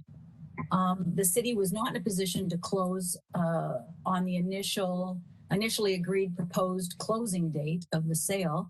And the city made 4 requests to me to extend the closure date. On June 26, 2020, the sale of Fletcher was completed basically 1 year from the July 2019 committee file 17105. And then on August 19, 2020, the transfer to me for Fletcher was completed. And then on September 10th, 2020, AJ Clark registered the R plan. So I agreed to the last 2 requests from the city to extend the closing date, if the city would honor an extension for me to fulfill the remaining conditions that I could not address until the sale of Fletcher was completed. And the city agreed, and they waived all costs moving forward. I filed a minor variance, which was condition 4 of the committee file from 2019, and that's in front of you today, as well as the new file, which is the severance of 21228. That's also in front of you. And I asked that, the city had asked that I submit a new severance application. And as I mentioned earlier, the costs were waived by the city, and the committee hearing for the severance, which was 2152, I think, also before you today, was initially set for July 20, 2021. And if you recall, I was there, and during the hearing, it was discovered that the new severance application was recirculated, and 4 new conditions were added, and one of the conditions was modified. So I wasn't expecting that, because it was my understanding that I was just getting an extension on the existing Committee of Adjustment file 17105, which is, like I said, the premise that we used to purchase Fletcher Avenue. So since then, I mean, I understand a little bit clearer today. Shannon's explained that to me. So, but I just want to take a second and just tell you that most of it is pretty straightforward. There's only about 4 conditions. Well, basically, yeah, it was four conditions that need to be clarified. So if I could take just a second for that. It was condition 5 and 6 of this severance application that pertains to the zoning. And hopefully this will be resolved today. It's in front of us, and they were also the same conditions of the 2019 file. Condition 12, which is a utility easement for 153 Beach Boulevard and 153.5. That conflicts with the purchase agreement, and there's a simple explanation why. Condition 13 was an agreement for travel access for 153.5 Beach Boulevard. And sorry, could I just clarify, are you reading from the conditions that were posted on Tuesday, or are you reading from previously posted conditions? The ones that were posted on Tuesday. Oh. So we don't have a 12 or 13. You don't have a 12 or 13? Sorry, I've got a list that I was given from Shannon, because there was initially 15 conditions, so I don't have any other list. The list that she sent me the other day shows 15 conditions, and some of them are crossed out. So you would have been sent with the link to attend the hearing today. You would have been sent a link to the comments package, and that's where the conditions that are currently proposed to the committee members. Okay, could I read these conditions to you then, so we can align with which the number is? I'm sorry that I didn't have that. I just assumed that what she sent me yesterday was up to date. I do have Shannon, Mr. Chairman, wishing to speak. I'm not sure if you want to hear from her or if you want to have the applicant continue. Well, maybe the applicant, her comments might correspond with different numbers that we have. Yeah, so it's the utility easement for 153 Beach Boulevard and 153.5.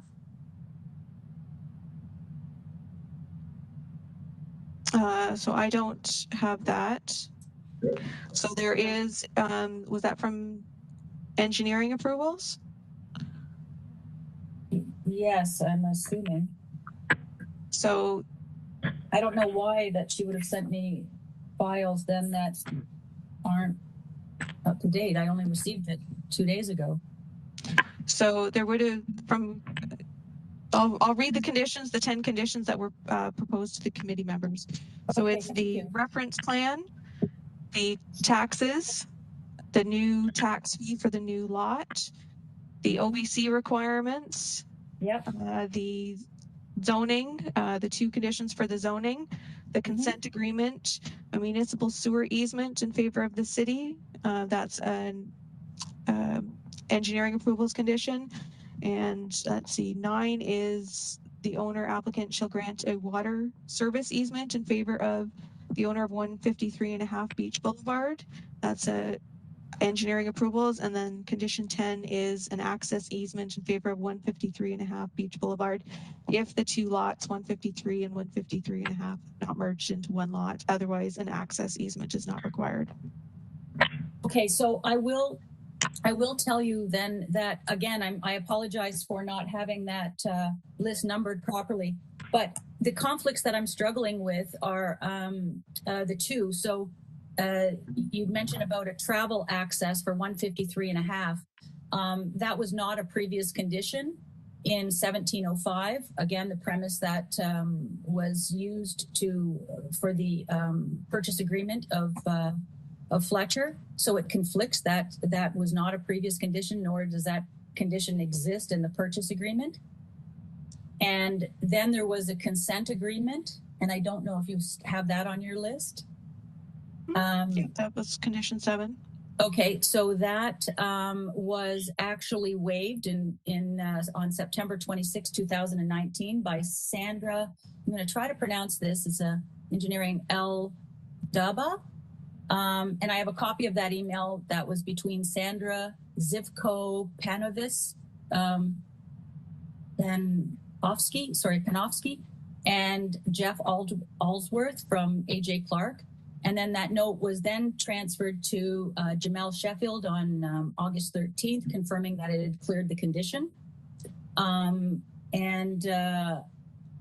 got a copy of that as well, if you like. I also have a copy of the purchase and sale, if you'd like to see it. And then the only other condition was that there was an easement for utilities for 53 Beach Boulevard and 53.5. And during the utility easement process, it was discovered that all utilities for 153 Beach Boulevard, which is the house facing Beach Boulevard, came from Beach Boulevard. There were no utilities running under Fletcher that pertained to 153. So therefore, an easement for 153 Beach Boulevard was not required. And Darlene Cole and City Legal agreed that the condition of sale of Fletcher was modified to read, rights in way of favor of these utilities for access to serve the adjoining owner at 153 Beach Boulevard. I have a copy of that too, if you'd like to see it. So I think that in the end, I mean, once the condition number 9 at the time was to complete Fletcher Avenue, I was able to complete 8 conditions between June and September 2020, leaving only the 2 minor variance conditions, which are before you today.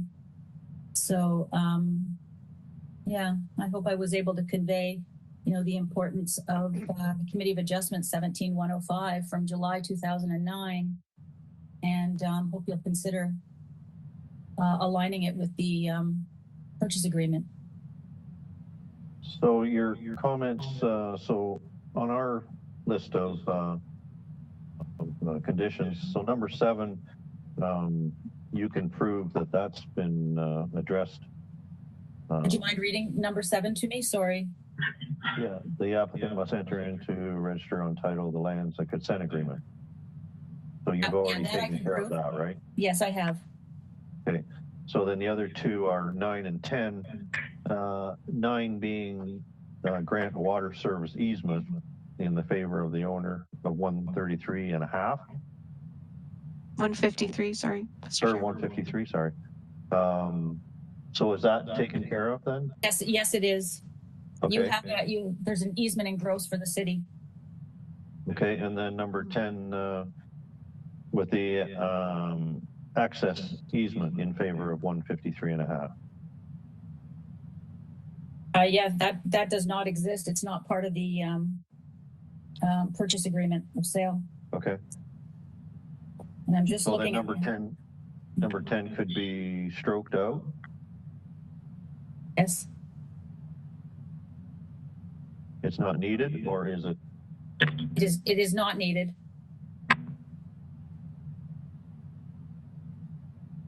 Committee okay with that? We're planning? I have a question about that. It's obvious that the city believes that there is a property that is separate from 153 called 153.5 Beach Boulevard. If that's a separate property and it exists as a separate property on title, then I don't think we can get rid of conditions 9 and 10. If in fact 153.5 has merged with 153, and there is only one dwelling on that property, then I don't think I have a problem with getting rid of 9 or 10. But so I think the big question is there a 153.5 Beach Boulevard? Mr. Chair, so I do have Shannon who's still requesting to speak. Okay. She may be able to provide some more information about this. Okay. Through the chair, I have a note from legal from the process of the purchase of Fletcher that did indicate that that there was no reservation for an access for the benefit of 153 or 153.5 because they have their own access off of Beach Boulevard. That was confirmed through legal during the sale. What about the water service though to 153.5? Is that still required? They have access. They have that as part of an easement for Fletcher to 153.5 only. Okay, so you have already done that? Yes, we have. There's been a utility easement agreement, and that was part of the condition of sale. Now, is that utility agreement with the city for the municipal sewer, or is it a private agreement or with the owner of 153.5? No, it's a an easement agreement with the city in gross. So whatever utilities they have underneath there that need to access 153.5, then they can. I did supply Shannon with some visuals of 153.5. It's an abandoned old fishing shack, and I don't know that it'll ever be anything. It has a septic, and not that any of this matters. Yes, to answer your question, yes, there's an agreement put in place, and there's also one with Electra. So these conditions could easily be fulfilled because they're already done. Yes, they are. So we can leave them in, and they're easy enough taken care of because you already have the paperwork to verify that. I would not want to leave them in or leave them in and allow me to prove that they're not necessary.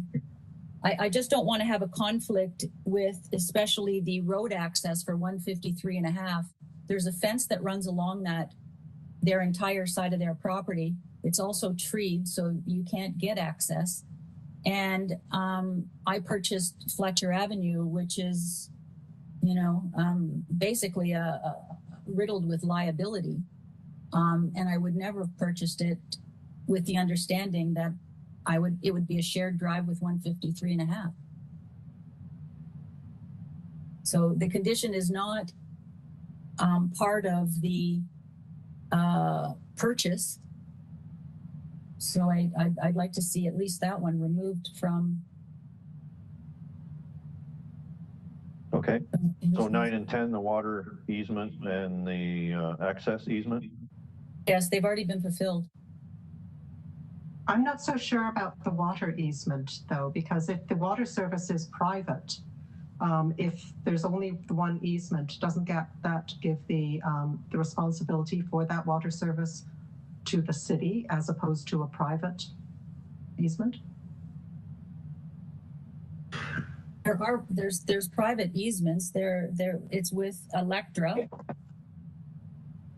and there's no water running to 153.5. The water for 153.5 comes from Beach Boulevard, the main house.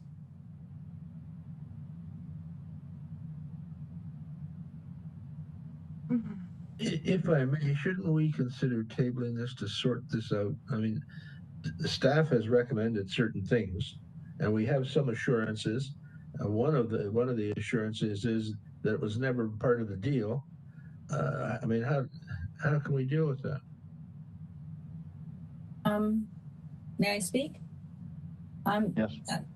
Just, I mean, I think, again, if we go back to what the premise of Fletcher Avenue was based on, and this is the fourth time now that I've been in front of the committee for this, because we've argued and negotiated a few things, and everything was based off of 17-105, which was from July 2019.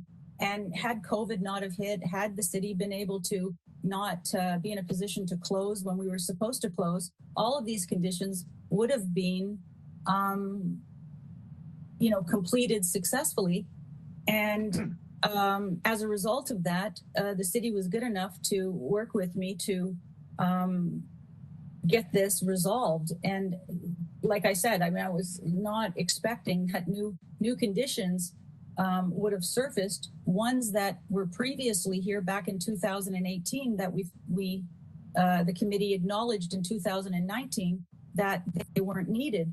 And so Fletcher Avenue was based off of that. And, there's a legal term, degradation from grant, which basically, if you grant me Fletcher Avenue, then you kind of can't ask for it back or change the rules. Well, that's the issue. It's not our job to decide that. Right. It seems to me this matter should have been resolved before it came before us. I definitely tried to do that, and that's why Shannon is here to bring support, and as well, I've got all of the documentations that you need, and the fact that the city closed Fletcher Avenue, knowing where the utilities were. And they have easements and contracts that are termed in gross. I think they've satisfied themselves, or they wouldn't have closed the sale of Fletcher. Well, is Shannon, on behalf of the city, satisfied that we can waive all these conditions? Through the chair, they are engineering conditions. I have the note from real estate indicating that there were easements reserved over land for the purposes of maintenance, that none were required for the purposes of access, but they are engineering conditions, so I can't officially speak to them. So it's not resolved. I think maybe we should be tabling this and get more clarification from engineering, I guess. Nobody from engineering there. Could we approve it, removing 10, because that sounds like that has been resolved, but 9, but if required? Well, I'm sorry, I don't understand that 10 has been resolved. She says she didn't agree to that as part of the deal. No, how do we know what the deal is? Well, it sounds like there is no access required to 153.5 Beach Boulevard. Well, I'd be happier if somebody from the city agreed to that. I've spent the last year. That is what real estate, through the purchase of Fletcher, did confirm. Yeah. So 10 is not required, but could we? I don't know whether we want to bring this back one more time, but if we put an if required under number 9, that way, if they can confirm that a water service to 153.5 is not required, then that condition can be waived or at least satisfied. That makes sense. You put the conditions in and say if required, and then that way they don't have to come back and we're not going on the hook. Yeah, I think that's fair.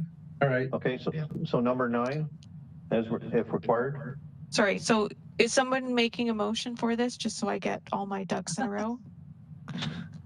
Okay, I'll make a motion for approval of 1 to 9, with 9 being revised to say if required, and without 10.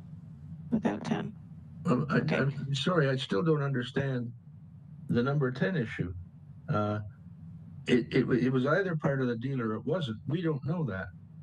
We're told that that's not what she intended, but sometimes people sign documents that contain provisions that they don't intend. But Shannon just confirmed that real estate. Oh, I'm sorry, did she? Did I miss that? Shannon, can we let number 10 go? Through the chair, yes, that was confirmed by real estate. All right, apologies. Okay. So Margaret has made a motion to approve the severance, and do we want to do the variance separately since they're not quite tied, sort of tied? Well, what would be the hear them together. Yeah. You want to do that together? Okay, that's fine. I just wanted to clarify. So, motion for approval for HMB 2152 and HMA 21228 with condition 10 from the severance removed and condition 9 modified to if required. Right. Yes. Yes. Okay. All righty. Do we have a seconder for that? I will. And Margaret or Nancy? Yeah. Right. All in favor? Here, here. Opposed, if any? Seeing none? Seeing none. Motion carried. Application approved. Hey, thank you. Thanks very much, guys.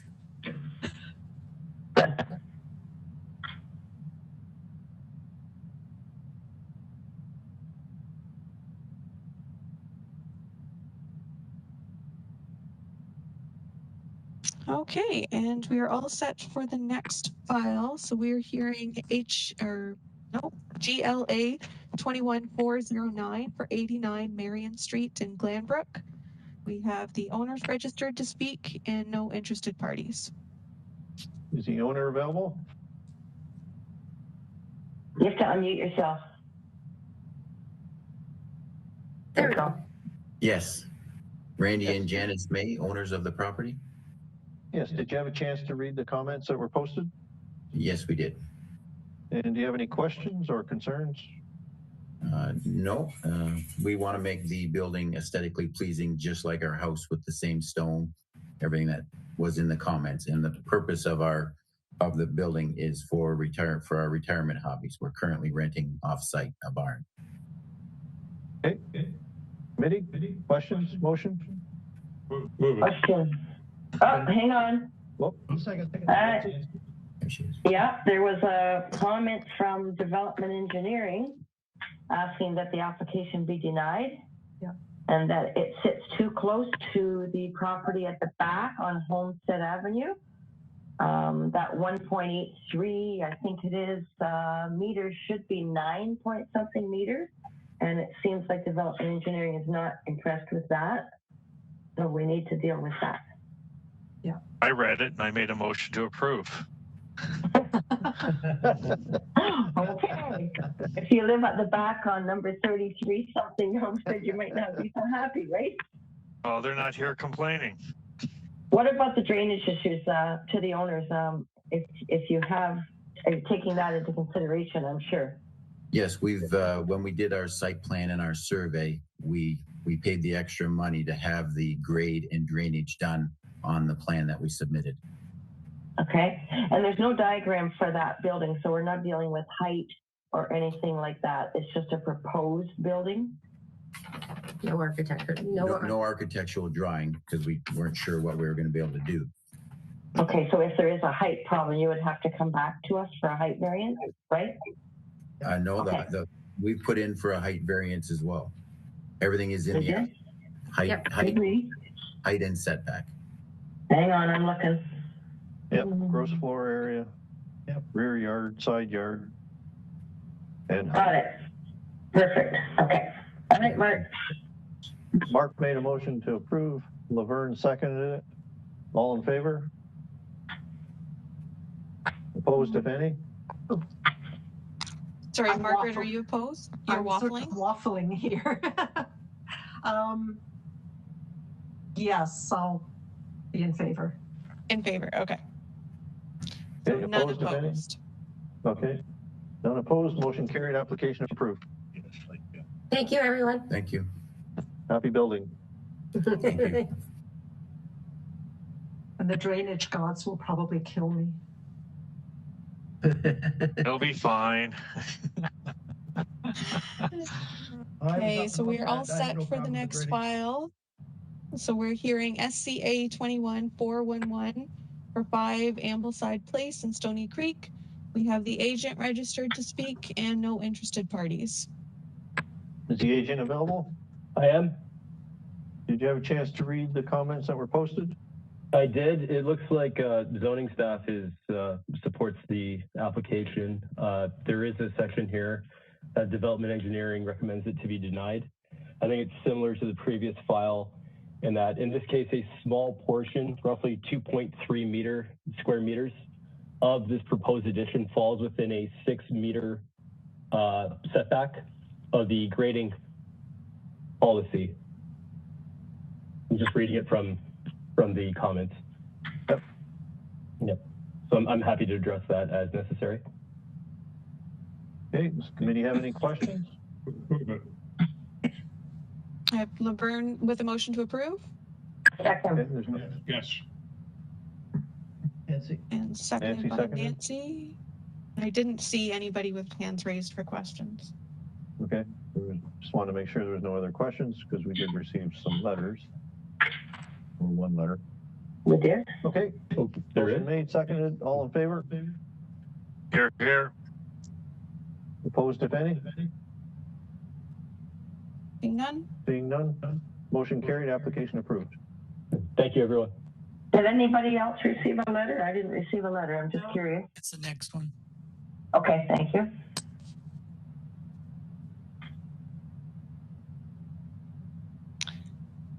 Okay, and we're all set for the next file. So we are hearing HMB 21108 and HMA 21413 for 449 Stone Church Road West in Hamilton. We have the agent registered to speak and one interested party. Hey, is the agent available? Good afternoon, members of the committee. Yes. Do you have a chance to read the comments that were posted, Matt? I have, and I do have a brief presentation, and I have a brief change to the application that I'd like to introduce that I think will result in a better plan. It reduces the magnitude of the variances, and I can appreciate introducing a change on the fly is somewhat concerning, but if I show you what they are, and we can generate some, if there's some support for that, we could proceed.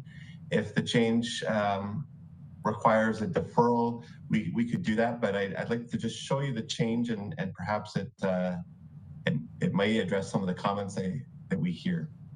Okay, go ahead. You have 5 minutes. Thanks. I'll be brief. Make it 5.5, Matt. Okay, thank you. That'll get you out the door. There we go. I think we're sharing now. So again, yeah, privileged to be here on behalf of Xena Homes, who own the subject lands. And I don't see it yet, Matt. Are we sharing now? There we go. Yeah. Yep. Okay. So we have an existing single detached dwelling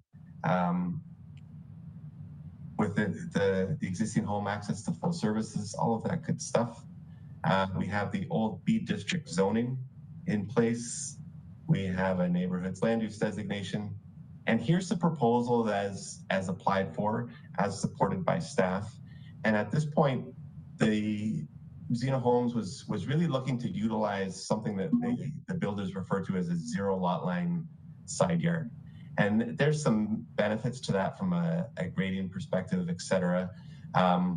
But what that did was result in a lot fabric that meant 2 9.5 meter lots with one lot being 11.3.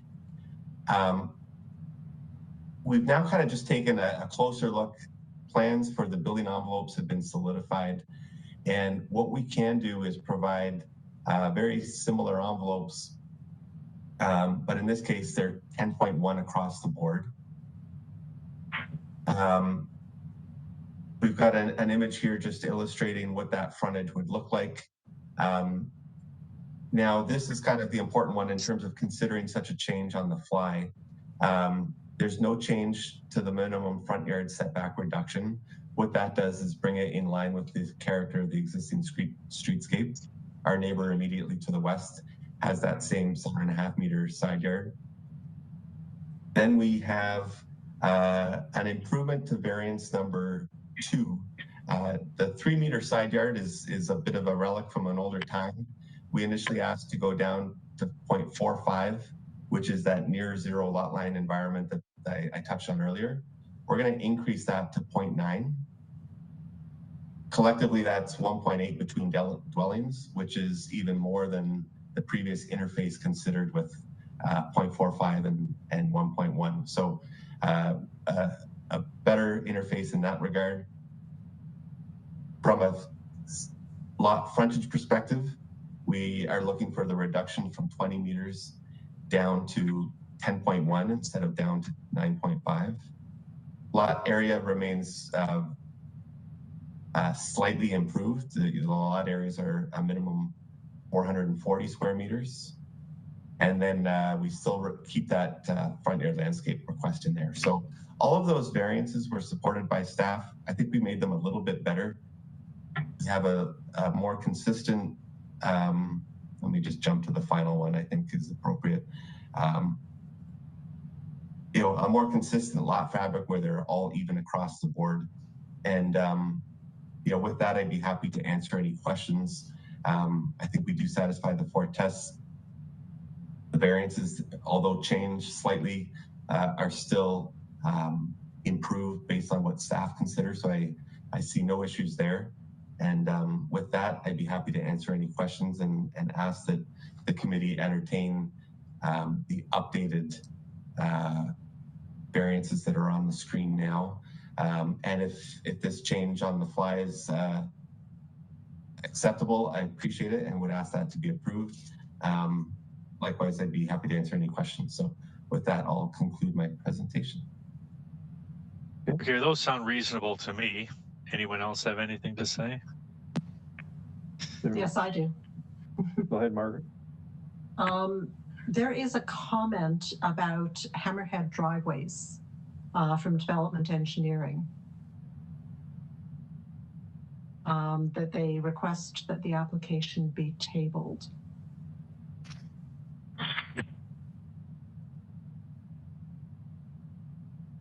Because the driveway width and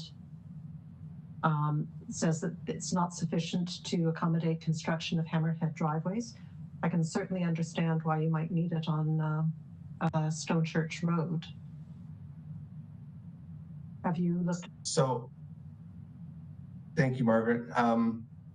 You know, the idea of hammerhead driveways have come up by development engineering staff on somewhat similar severances that I've been here in front of the committee before on Rymel Road. You know, hammerheads, you know, there's a benefit to them, but at the same time, it's a scenario that I think a number of residents safely do every day up and down Stone Church and other comparable roads. To say that we can't intensify in this real modest little sense because of an engineered preference for a hammerhead, I think would kind of do us a disservice over the long run. You know, there are instances where hammerheads are employed, but to start saying that every lot needs to have a hammerhead if it's going to be on such a road, I think is allowing an engineering issue get a little too far ahead of other broader objectives. And in the past, the committee has agreed to not impose such a requirement for a hammerhead.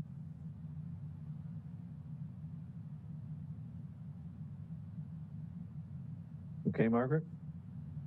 Yes, they're just so very concerned about that. So, would we not consider tabling so that that conversation could be had?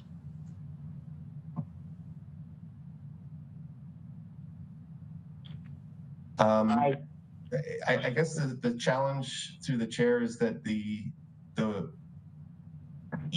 we'd be really looking at sacrificing a great lot that again meets a variety of objectives for the sake of an engineered hammerhead, where we're talking about an interface that exists all over town and people safely maneuver this scenario. So why we would change that now, I'm not too sure.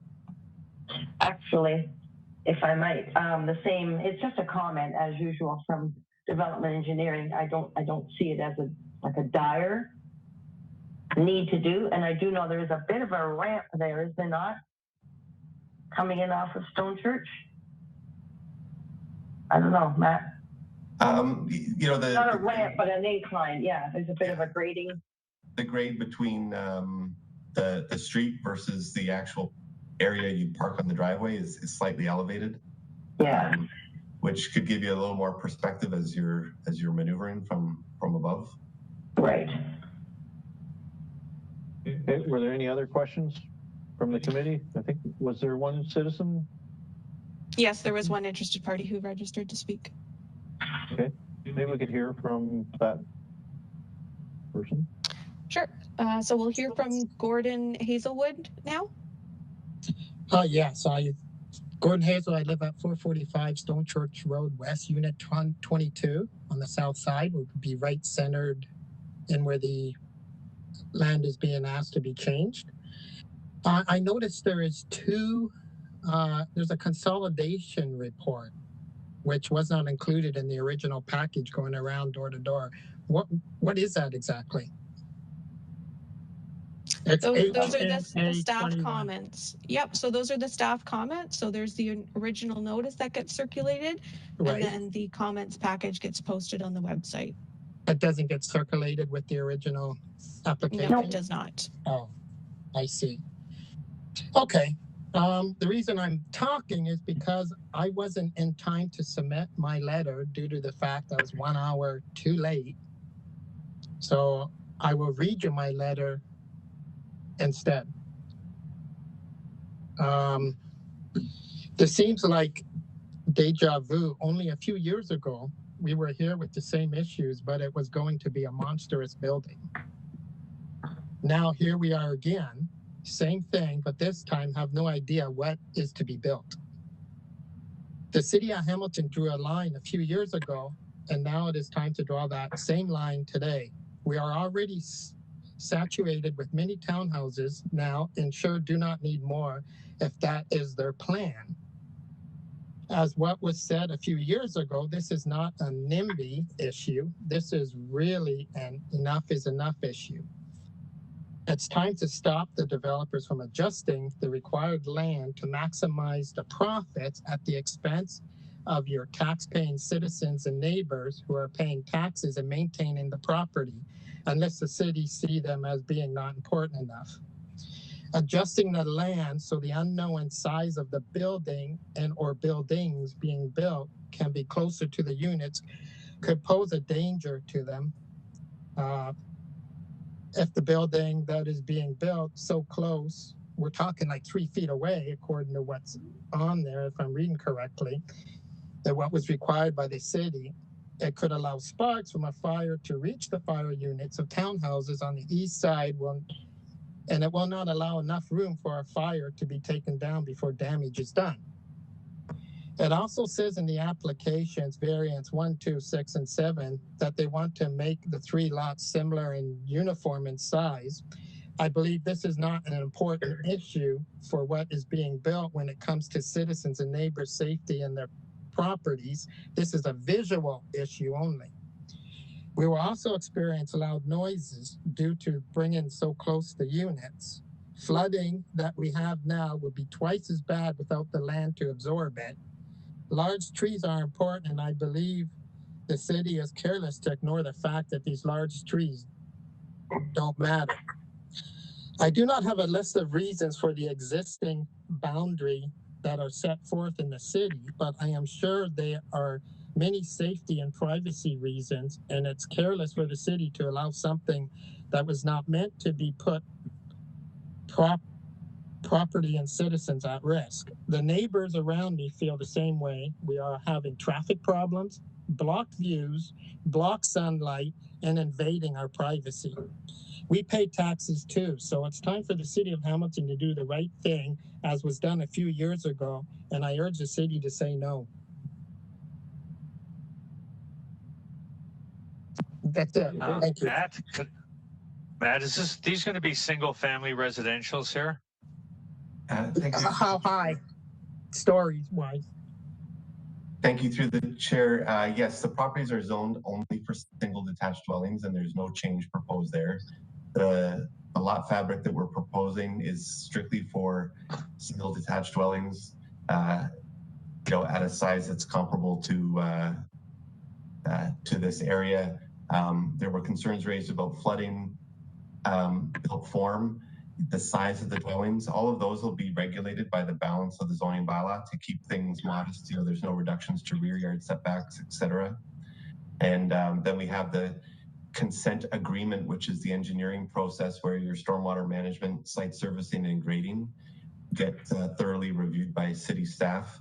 So I think that would adequately address any concerns related to flooding. So, well, okay, so there's single detached, which are basically the most desirable. You have to put something there. So, no, I understand that, but 3 you could put 2, right? And then you don't have to go so close. Okay, we thank you for your comments, sir. Now we're back to the committee for questions.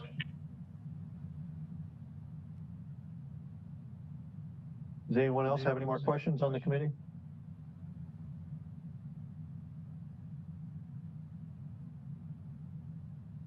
Motion? Move it. Okay. It's amended, seconded. Okay, hold on. Okay, so the Severance is amended. Matt, can I get the lot frontages for the 3 lots? Is it 10.10 for each of the 3 lots? Correct. Okay. And the lot area? I'm sorry, Jamila, I had my PowerPoint and now it's disappeared. Okay. There we go. It's coming back. Okay, so the requested side yards are now 0. Sorry, so I'm just doing this. I'm doing the severance first, so we just have to amend the severance. So the severance, so the lot frontage, instead of being, I think, 9 point something for one of the, or 2 of them, and then 11 point. It'll be 10.1. 10.1 for all 3. Correct. And the lot area 440 for all 3 of them. That's correct. Okay, thank you. Okay, and then for the variances, there was no change to variance 1. Variance 2 was changed to 0.9 meters.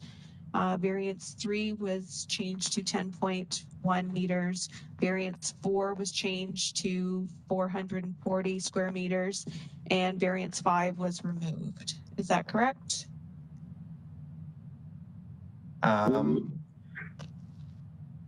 Variance 5, sorry, there's no change. No change. No change. Okay.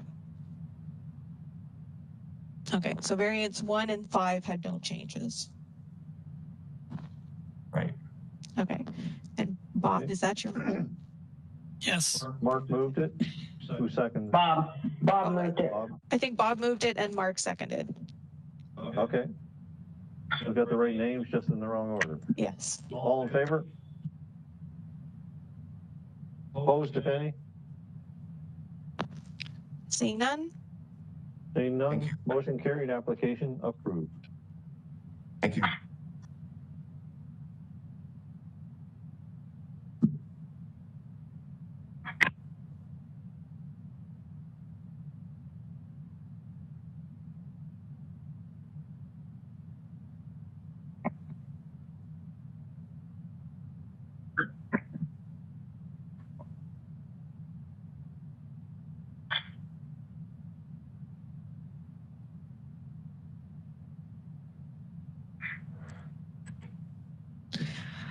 All right, and I believe we're all set for the next file. So we're hearing HMB 1847 for 393 Rymel Road West in Hamilton. We have the agents registered to speak and no interested parties. Okay, is the agent available? I am available, sir, and thank you. And I have a presentation, and I apologize in advance. My internet is cutting out, and I'm working from a hotspot, and I apologize if my connection is a little bit spotty. Okay, I just want to make sure that you had a chance to read the comments that were posted. I did review the staff report. It's a bit of a unique application, and I have a presentation that could assist the committee, and I'll try my best to assist with the time I have and answer any questions. Okay.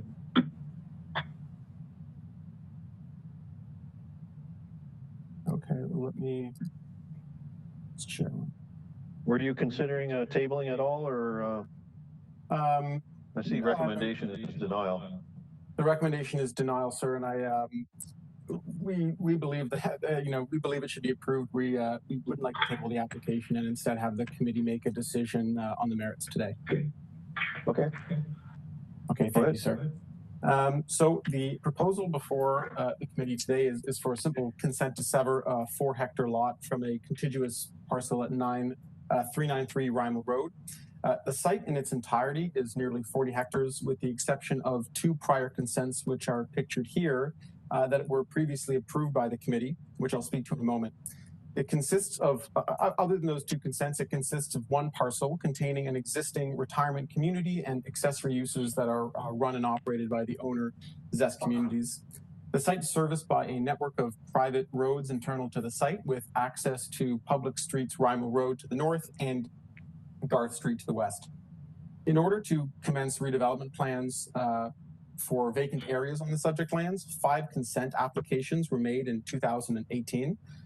The 5 consents originally were for a charge for financing purposes and not for the creation of new lots, but unfortunately I'm advised that proceeding in that manner is just really not accepted by the banking community, so our client's unable to obtain construction financing through that mechanism, and it requested that those applications be converted to consents for new legal lots in order for the mortgage to be placed with an individual lot as collateral for development to occur.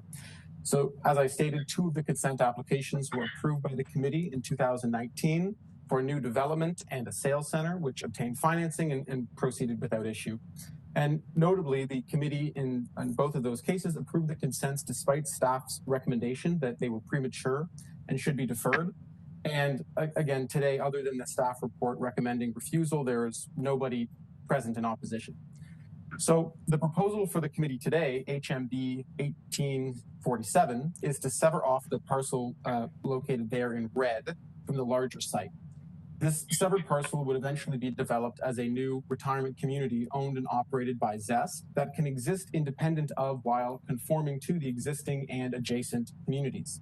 It's not proposed to be subdivided into smaller lots and sold, but rather it's going to be developed and managed as rentals, with the lot owned and managed by Zest in the same manner as the other consent applications approved previously by this committee. However, and largely to deal with stormwater management ponds located on the retained parcel shown here, the city requested that our client submit a subdivision application. While my client disagreed that one was necessary, in order to move the project forward and work cooperatively with the city, our client made applications for plan of subdivision, along with official plan and zoning amendments a 1.5 years ago to permit a master plan redevelopment of the vacant areas.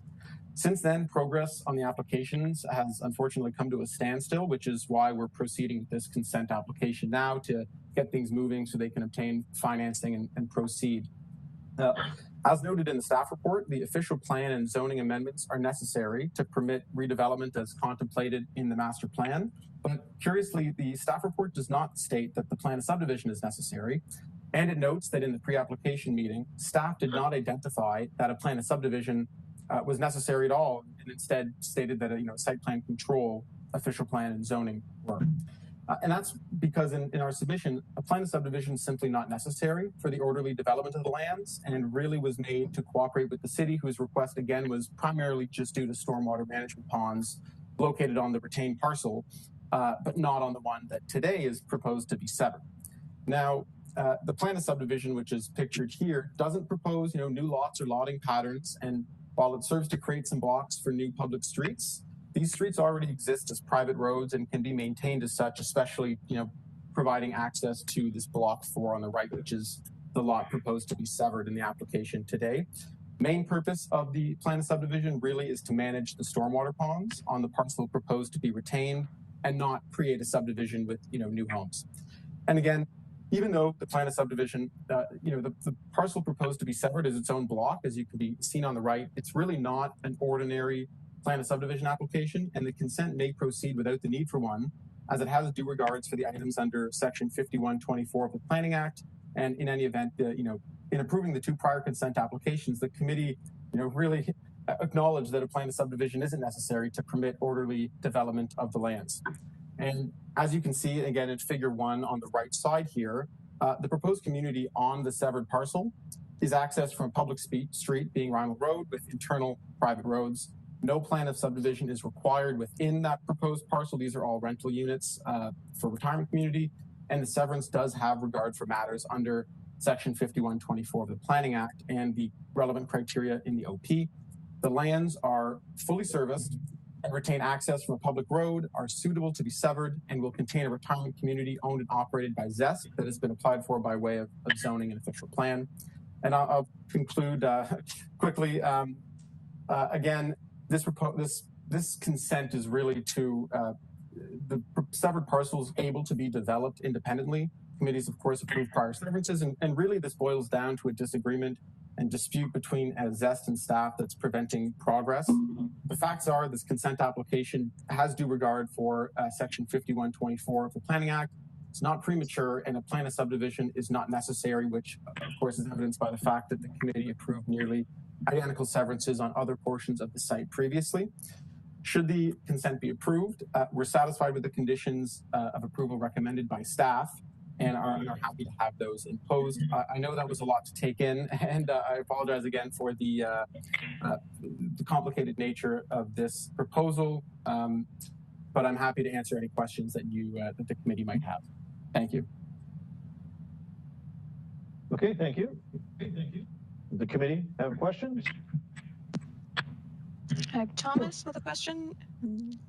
I'd just like to see if we can nutshell this. What's on the land now? So on the land now, sir, and thank you for the question, it's simply an old vacant barn and a field. There's nothing there, and it's really just a vacant portion of this larger lot. Is that the barn with the silo next silo next to it? Yeah, I think so, yes. And is it used as a workshop now? I'm not 100% sure. I don't think so, but it's possible. As far as I know, I think that it's vacant, not used. All right, and what do you plan on after the land is subdivided? What do you plan on doing with it? Right. So here, let me share my screen again, just for the benefit of the committee. So on the right is the proposed master plan. So there currently are official plan and zoning bylaw amendment applications with the town. Really the reason for this consent is to be able to obtain financing and proceed with the redevelopment of this parcel, which will go through the necessary processes with the city by way of zoning bylaw and an official plan as they are needed. But really this parcel can develop on its own and be connected to the existing community and, of course, to Rymel Road with servicing as well off of Rymel Road. Am I correct that when you want to proceed with the master plan, you'll have to go through all the hoops that the city is suggesting now, rezoning, whatever? That is correct. But that being said, the real reason for this is really to obtain financing, and it really is a precondition to permitting these lots to be redeveloped. And again, that's the way that it proceeded with the other 2 consent applications. It's a bit difficult because it's one parcel. So to put a mortgage on the property, you can't have separate phase developments that are provided with construction financing, because you'll have mortgages like stacked up on top of one another for the entire site. So it needs to be severed off and then run through the process, which is exactly how the prior 2 consents, which I can show here, were proceeded in that manner. And again, the issues that really why the city wanted the plan of subdivision was to deal with some of the stormwater management ponds and associated issues that really aren't involved in this parcel whatsoever. You're going to have to deal with those issues when you implement the master plan. That's correct, but only for the retained portion. The severed portion can proceed independently because those issues really aren't as relevant for this retained parcel. As you can see here, you know, all of those ponds and those related issues are really to the lands to the south. So in a nutshell, you want the severance so you can put a mortgage on the money, on the property to raise the money to implement the master plan. But there are no guarantees that that master plan would be approved. There is no guarantees. I mean, of course, our client's happy to work with the city, and you know, they certainly were making progress. They had pre-application meetings, and unfortunately, it's just come to an impasse, really. And again, most of it relates to the retained portion with the ponds. The city, you know, we provided the application, the city provided comments, but hasn't confirmed whether or not a municipal class environmental assessment is required, whether they want one to happen for those retained lands. And so our clients were really, you know, unable to proceed at all with development on the retained parcel until they find out whether or not they're going to need a Class EA, because it really is the fundamental piece for the retained parcel, but not for this severed parcel. But the land will sit as is until you come to some agreement with the city as to what's going to happen to it. That's right. Except it'll have a mortgage on it. That's right. Yeah, and it'll allow for the development to proceed. As right now, it's just, you know, really connected to the larger parcel, and really nothing can happen until either you know, the consent proceeds. And again, the consent can like a plan of subdivision is not necessary for this portion of the development to proceed. It's able to connect well, so you can already see there's private roads on the severed portion that connect with the lands to the west. There's really not any area for them to connect with lands to the east. There's the master planning process, but really the consents needed again in the same manner that the two prior consents were made. It's really the same process that was undergone in January of 2019. And, you know, we wanted to work with the city. Clients, you know, wanted to proceed, and unfortunately it's just gotten to this impasse where we're required to go along this process again. Again, the plan of subdivision really was applied for to, you know, cooperate with the city and to play ball, but it wasn't ever necessary. All right, now you mentioned roads, private roads. Are those roads there now, or would they be installed after the mortgage goes on? They are there now. Oh, all right. Yeah. Okay, Mel has a question. I wonder if Shannon from the city, the staff could be there to speak on what he's stated, because you don't know, you're saying deny it. So I would just like to hear your response to what he has just said. I'm sorry, I didn't hear what Mel said. He's just asking for the planning staff to provide comments. So it isn't Shannon for this file, it's Tate for this file. Whoever it is, okay, Tate. So, Mr. Chair, just to clarify several, I would call them inaccuracies with the presentation given. So a draft plan of subdivision is absolutely needed for this application. They're proposing, and I will share my screen. They are proposing, and once I pull it up, if everyone can see. So this is the master plan. Block 4 is the lands in question. There's also a street B being proposed and a street A being proposed, as well as with blocks 1, 3, and 2. Whenever you're creating a street, it automatically triggers the need for a draft plan of subdivision. So automatically this application requires one because they're proposing public roads. They are private roads right now, but as you can see here, this is going to become a publicly maintained street. The other thing is it also, you know, because they've come forward with a master plan, and because and a master plan, just for your knowledge, is kind of a catch-all term. It involves an OPA to establish the land use permissions. It has a ZBA to implement those land use provisions with requirements for the zoning. And then you also need the draft plan of subdivision for not only the orderly development of the land, but automatically because they're creating those public roads. The issue with the stormwater does actually affect this site. If I can just go up here. So this is what they're proposing. This is not a small, no small thing. There's commercial, there's mixed use, there's a few, I think it's 4 to 6 stories, and then a bunch of townhouses. This is all one contiguous piece of property as well, as it sits right now. The ponds that the applicant's agent speaking of, they have a rather large plan that's actually going to be shifting these ponds, making them smaller in some areas, bigger than others. And there's a number of engineering concerns that can't be addressed through a consent application like this. And the crux of the issue here is this consent is being done for financing purposes only, not planning act purposes. So there's no planning application for that other than a charge. And according to the owner's agent, that charge, I guess, is no longer acceptable, a consent to charge. So by creating this new piece, there's no guarantee that this master plan that we've been working on will come to fruition, because at that point the applicant, and I'm not saying they will, but there's no guarantee that they'd sell that piece of property, and all this work that has gone into it thus far, this portion of the master plan might not come to fruition. And again, it's definitely needed for the orderly development, and I would disagree with the applicant's agent very strongly that this meets section 21, or sorry, subsection 5124 of the Planning Act for orderly development, because this is all one contiguous piece of land, and it needs to be looked at holistically, especially with the shifting of the ponds, the engineering concerns, and you're increasing the density of this land substantially, not just in this block, but their future proposal up here has several things going on as well. So it needs to be a holistic look, and a consent application really is not meant to do that. And automatically, like I said before, if you look at our policies, our OP policies, as soon as so it's policy 51411 states that the division of land shall occur by registered plan subdivision where a new road or extension to an existing road is required. And that's what's happening here. So that's why that draft plan subdivision is needed. And, even if it wasn't, I would say it's a little premature given that the OP and the zoning is not put in place yet.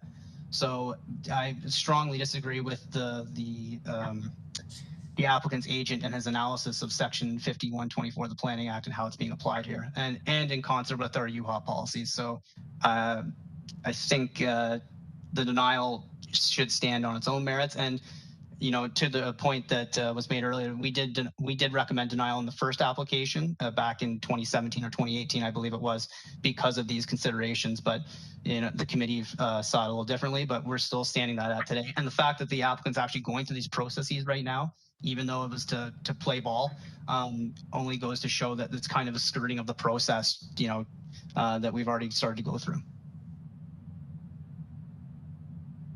Okay, thank you. Yeah, I was happy to hear what you were saying there, because I think there's a very big difference between what the client's saying and what the city's saying. So I'm not in favor of going on with this, whether they want to table it to get things straightened out or what, but I'm not in favor of the way it's being asked for right now. Might I have a quick opportunity to respond to Mr. Crook's remarks? Mr. Chair? Thank you. And I guess, again, I'll just share my screen again. And I would just note, again, plan of subdivision is typically required to create new lots in a new community. That street that Mr. Crooks was referring to here is not necessary. There's already a road there. That's something that the city wants. And again, our clients are more than happy to provide. But again, this plan of subdivision process was undertaken, again, at the behest of the city.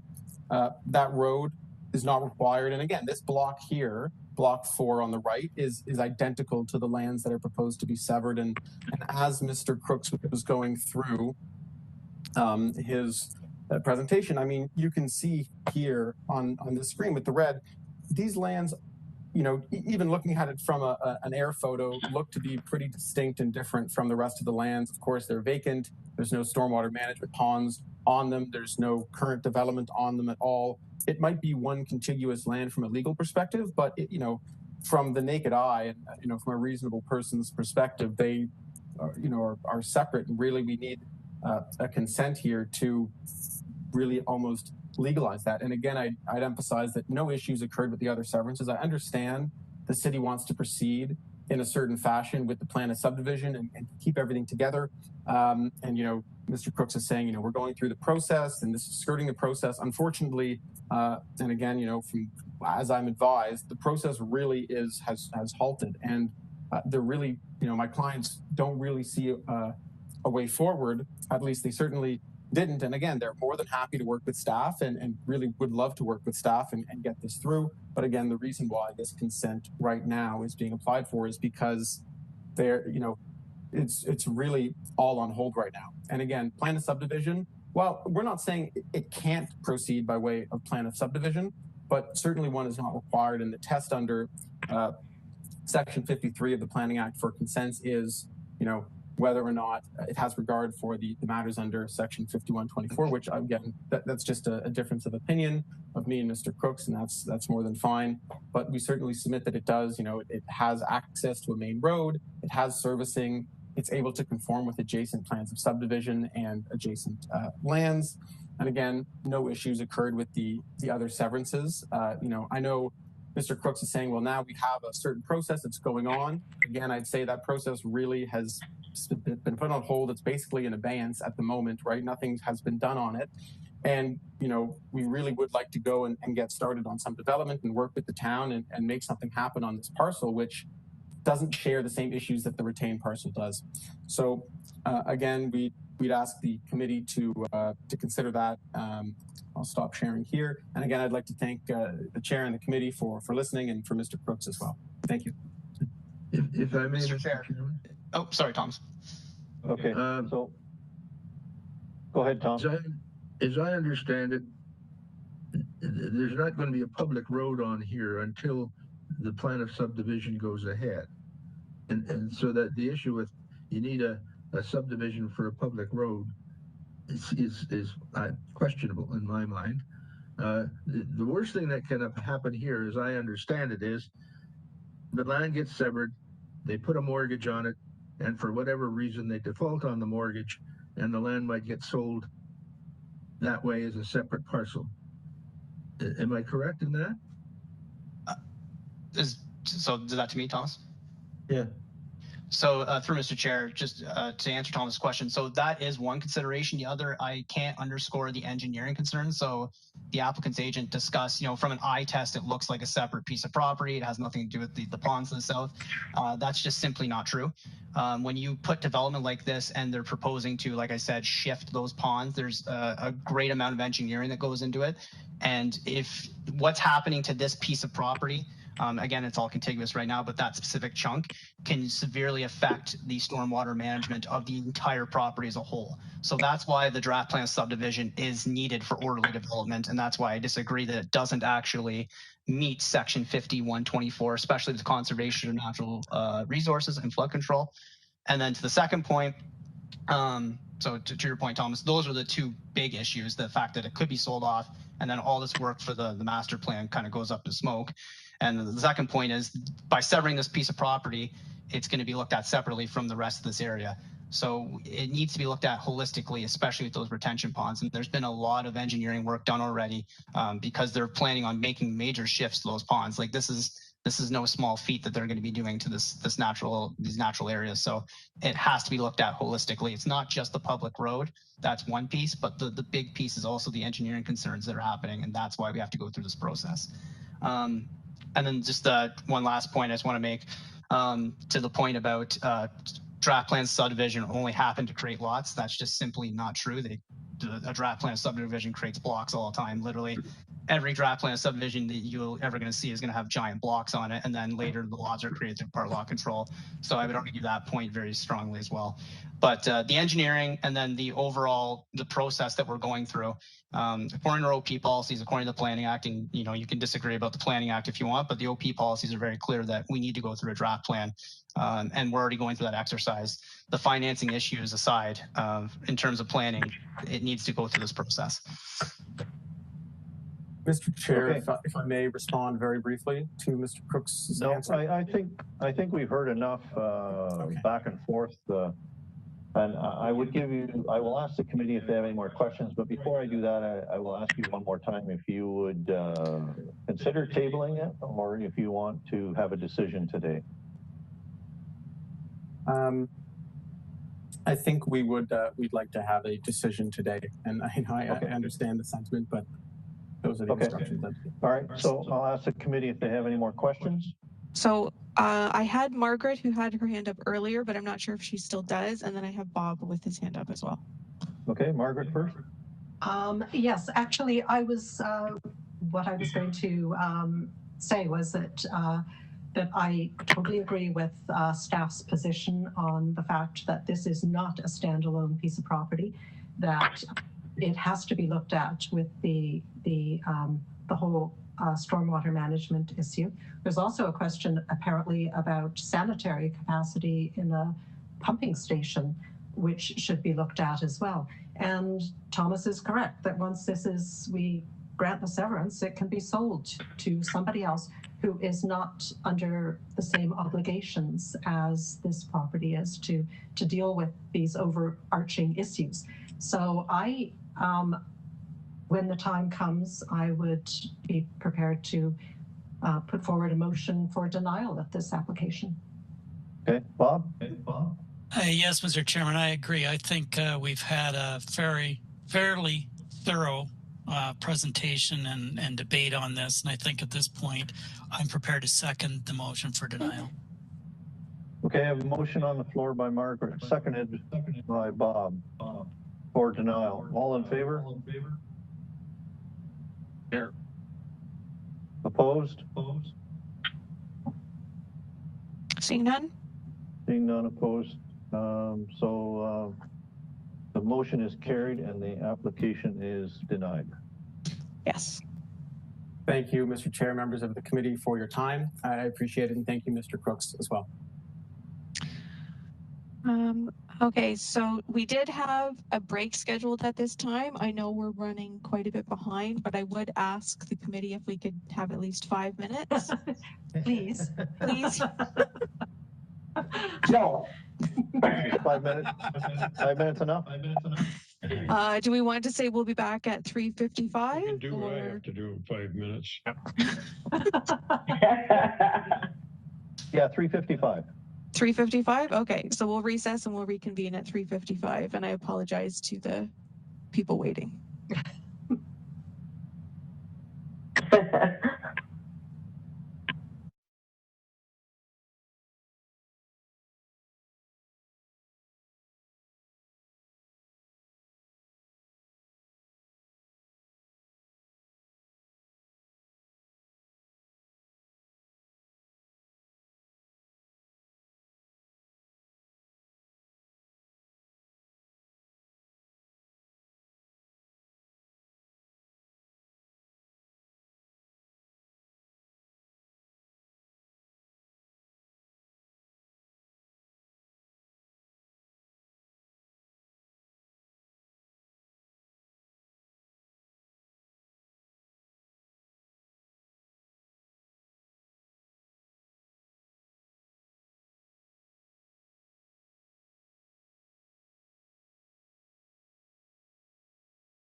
Hello, are we back?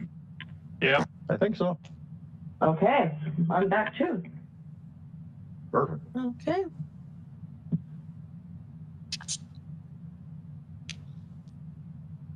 Where's Councillor Pearson? Is she back? Yep, she is. I knew we were coming up to you. Okay, I'll do a quick roll call, Mr. Chair, unless you want to do it. Yeah, I can do it. Tom, you back? Yes. Hey, Bob, I see you. Mark? Uh-oh, everybody's spinning. Oh, Dave? okay, so Mark, I heard. David, I don't see. David he's not quite back. He went to the bathroom.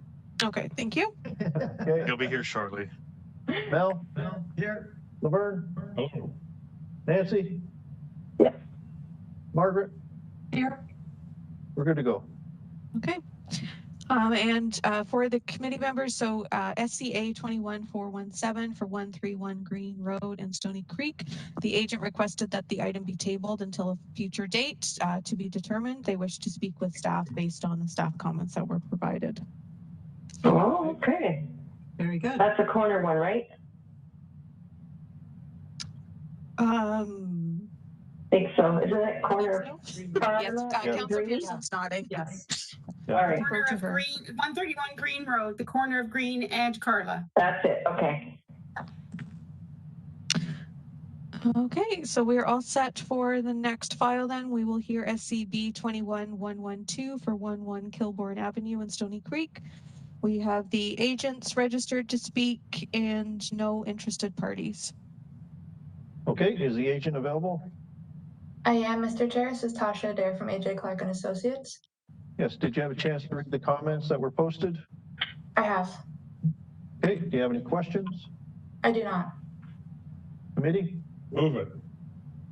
Moved by Laverne, seconded by Bob. All in favor? Opposed, if any? Seeing none? Seeing none, motion carried, application approved. Thank you, committee. I'm getting an echo on the sound. Is anybody else? No? Sometimes Dave and Mark, because their microphones are too close to each other. Yeah, I think for the last file, I think it might have been the applicant. I heard a little bit of an echo with the applicant. Okay, so we are all set for the next file. So we are hearing SCB 21116 for 7 Church Street in Stony Creek. We have the agent registered to speak, and Councillor Pearson, I believe, is here for this file as well, and no interested parties. Okay, is the agent available? Good afternoon, members of committee. John Arians is here from the IBI group on behalf of the Van der Morel family, the owners of this property. Yes, John, we haven't seen you for a long time. Yeah, you know, it's, what can I say? It's been COVID. We've been hunkering down, and you've been dealing with IBI staff, but not me personally. So it's always good to be back. We missed you. Thank you. Thank you. I missed you too. You've been growing a big This beard. much. I have to ask the question, did you have a chance to read the comments that were posted? I have, Mr. Chairman, and I just want to bring to the committee's attention that this particular application was before you last year, pre-COVID. We were actually in the committee room at City Hall, or I guess it was a year and a half ago. It's a simple infill severance. It was approved. We ran into difficulties with the Conservation Authority. We ran into difficulties with development engineering regarding stormwater management. And at the end, they were insisting on a storm sewer easement across lands abutting this property. And as a result, we couldn't secure that easement. The consent lapsed. We've now been able to secure that owner's permission for an easement. So we do have a drainage course available, and we have to reinstate this particular severance. The conditions 5 and 10 speak to potential minor variance applications. When we were before you a year and a half ago with the identical application, you also approved variances allowing 14 meters of frontage rather than 15, and allowing a front yard setback of 21 meters rather than 25. Those variances were approved and in my opinion would still be in effect even though the severance lapsed. This is an identical severance application trying to reestablish the same lotting pattern and the same development pattern. So I would suggest that conditions 5 and 10 are not necessary, or if you would at least, I think the wording refers to the satisfaction of, or if required. I would appreciate that kind of flexibility in these minor variance conditions, because I honestly think that the variances are still in effect. So other than that, the conditions are satisfactory. Condition 8 deals with a drainage outlet to the satisfaction of the city. They're not coming out and requiring an easement because they know it's on adjacent lands, but the condition is worded satisfactorily enough for us. So we're good to go if the committee is, and I'll be pleased to answer any questions you have. And I would like to do a shout out to Councillor Pearson. She was quite instrumental in helping us with the previous severance, but again, unfortunately, it did lapse. Okay, Councillor, comments? Yes, thank you, Mr. Chairman and committee members, and John, thank you so much for that compliment. Yes, and it's not exactly the way I had hoped it to be resolved, but it is to do with the drainage and the easement that's being agreed to by the abutting landowner. I guess John's concerns, and I too have concern of item 5, I guess the variances of the frontage and the depth, if I'm not mistaken. Is there a reason they weren't included on this application? And maybe if staff could answer that. And can we not just add them now because they were in the original Committee of Adjustments application that was approved and lapsed? Thank you.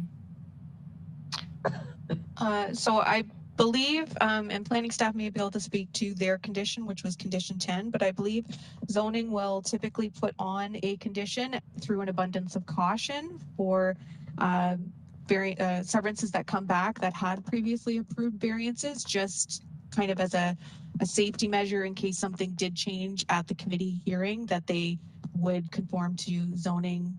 Usually that kind of condition is a quick check for them if there is a previous variance, and there's just usually a short memo that they would provide.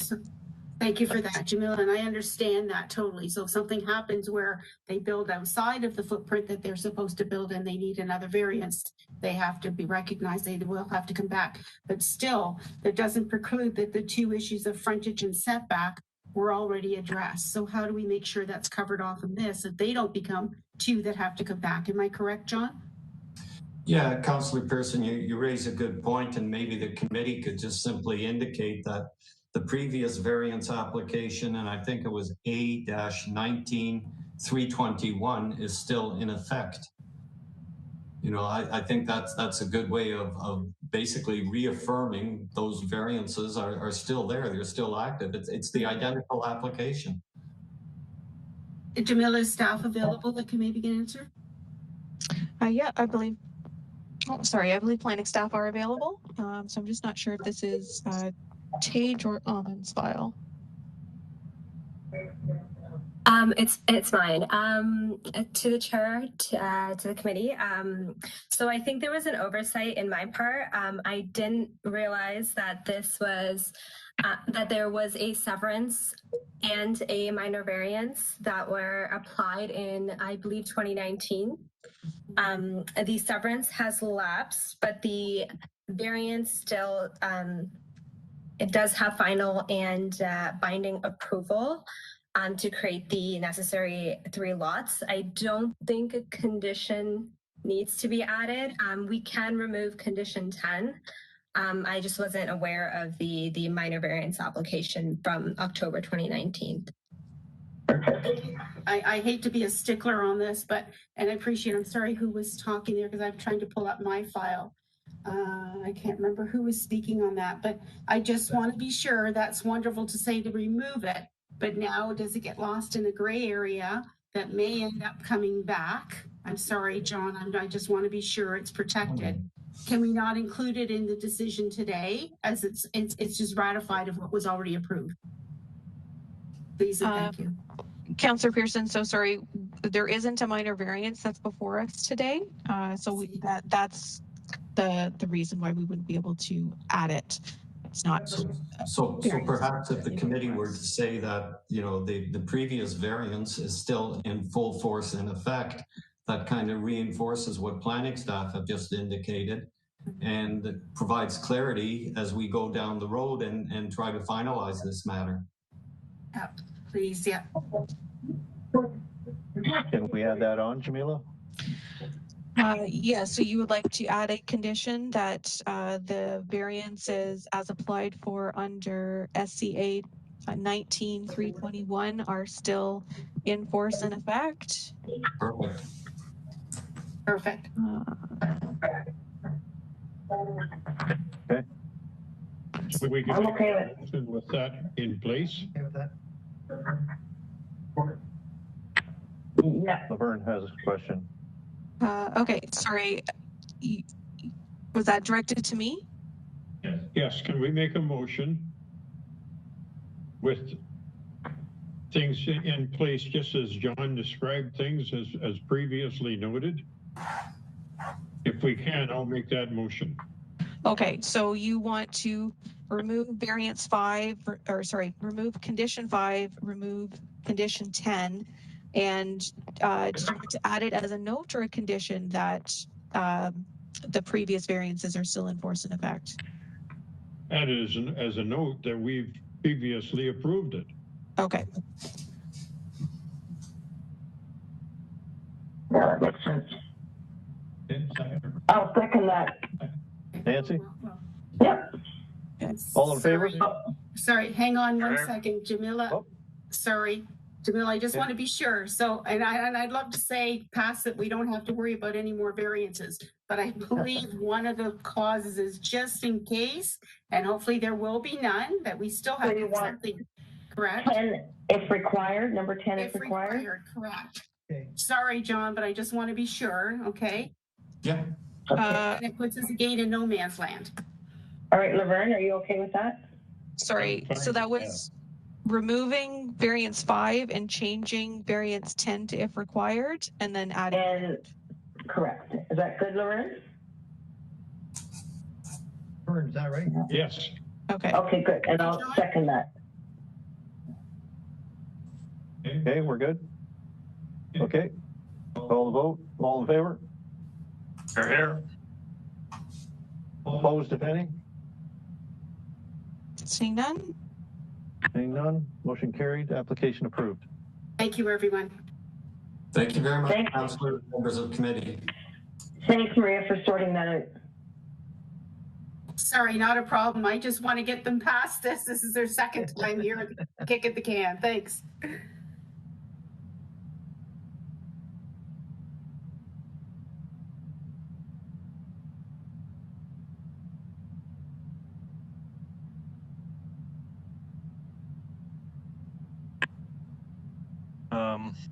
I think it passed. Okay, and we're all set for the next file. So we're hearing SCA 21-428 for 344 McNeely Road and Stony Creek. We have the agent registered to speak and no interested parties. Okay, is the agent available? Yes, Mr. Chair. And this is from MEM Engineering, the agents on behalf of the owners at 344 McNeely Road. And the variance that we are asking is to allow the home occupation inside the existing shed that the owner has at the back. Okay, you read the comments that were posted? Yes, I did that. Okay.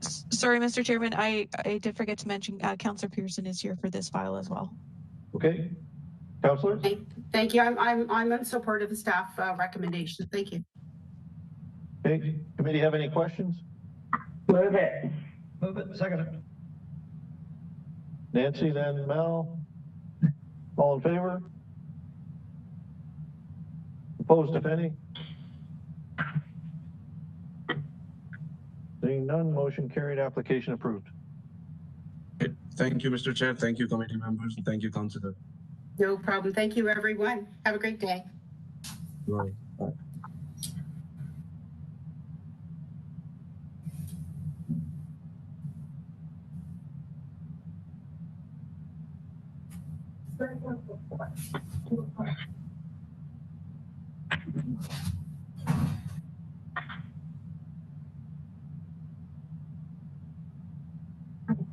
Okay, we are all set for the next files. So we are hearing ANB 21114 and ANB 21115 or 455 Springbrook Avenue in Ancaster.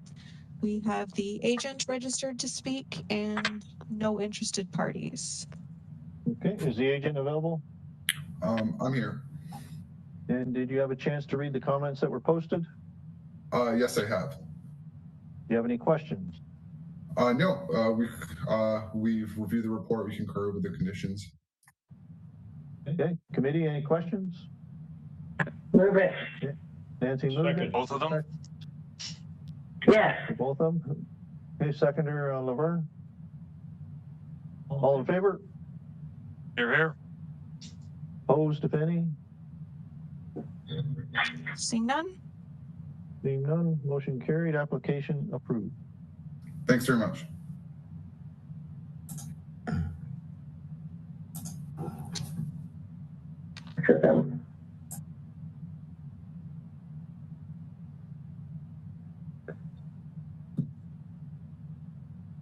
Right, and we're all set for the next files. We're hearing HMA 21431 for 869 Seaton Drive in Hamilton. We have the agent registered to speak and no interested parties. The agent available? Present. Good afternoon. Yes, did you have a chance to read the comments that were posted? I did, Mr. Chair. And do you have any questions? I do not. Committee? Moved by Laverne, seconded by? I'll say it. Hal? Bob? All in favor? Here. Opposed, if any? Seeing none? Seeing none, motion carried, application approved. Thank you very much. Okay, and we are all set for the next file. So we are hearing HMA 21419 for 110 Waterbury Trail in Hamilton. We have the owners registered to speak and no interested parties. Okay, are the owners available? Yes, committee. Did you have a chance to read the comments that were posted? Yes, I did. And do you have any questions? I don't. David, that motion? Move it. Move it, please. Okay. Bob seconded. All in favor? Opposed? Seeing none? Seeing none, motion carried, application approved. Thank you, committee.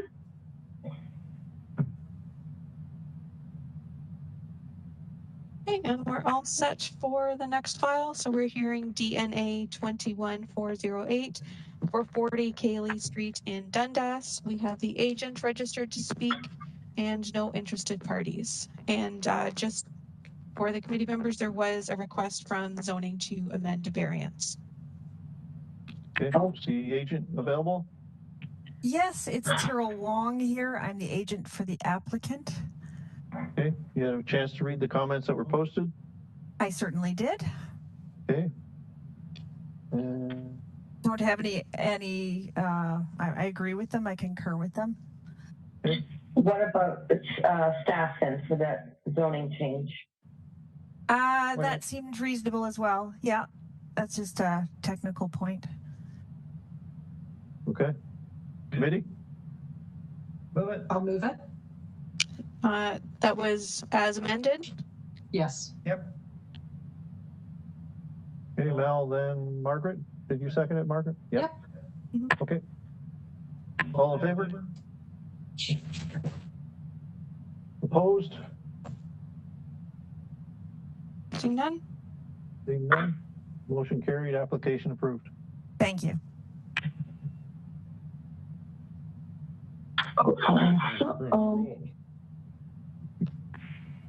You okay, Nancy? Yeah. Oh, okay. Why? What did I do? You just said Abo. You look like you. No. Okay. Never mind. It's all good. Okay.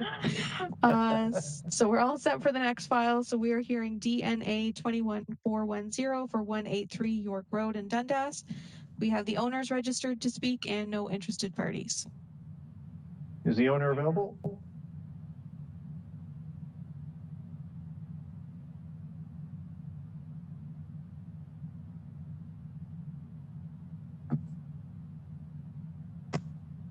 So if the owner for 183 York Road in Dundas is on the call, you'll just need to unmute yourself.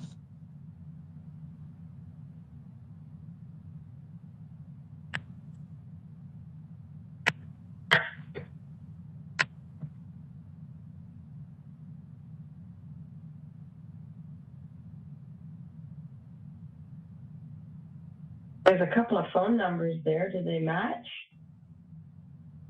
No, the phone numbers don't match.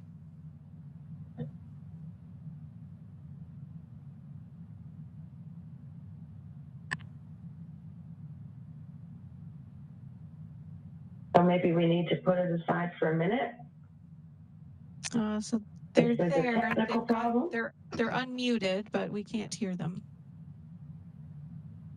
Doesn't appear to be any problems on this one. No. I know, but you never know if there's a change.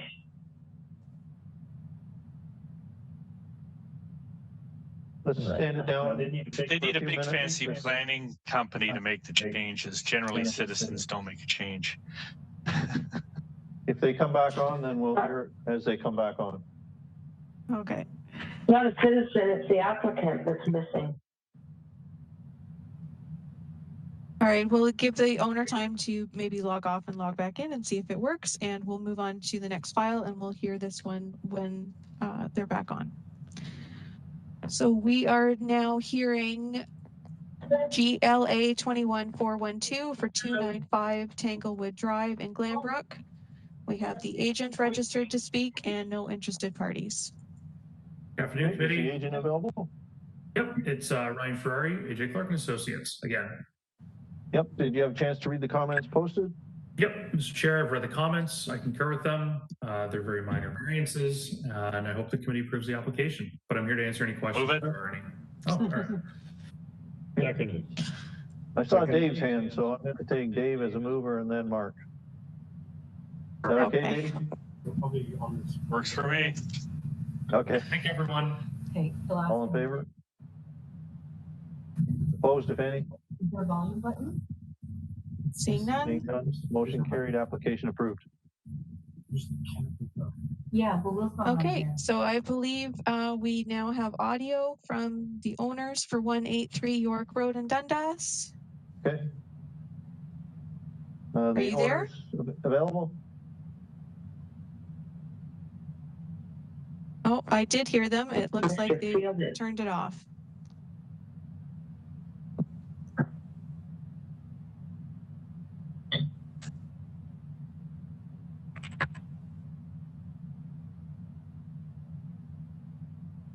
Yeah, so we did hear you, but it looks like it's turned off again.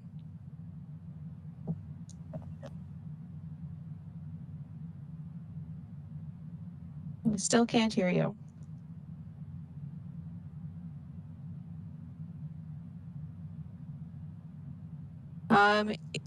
Can you use the chat feature?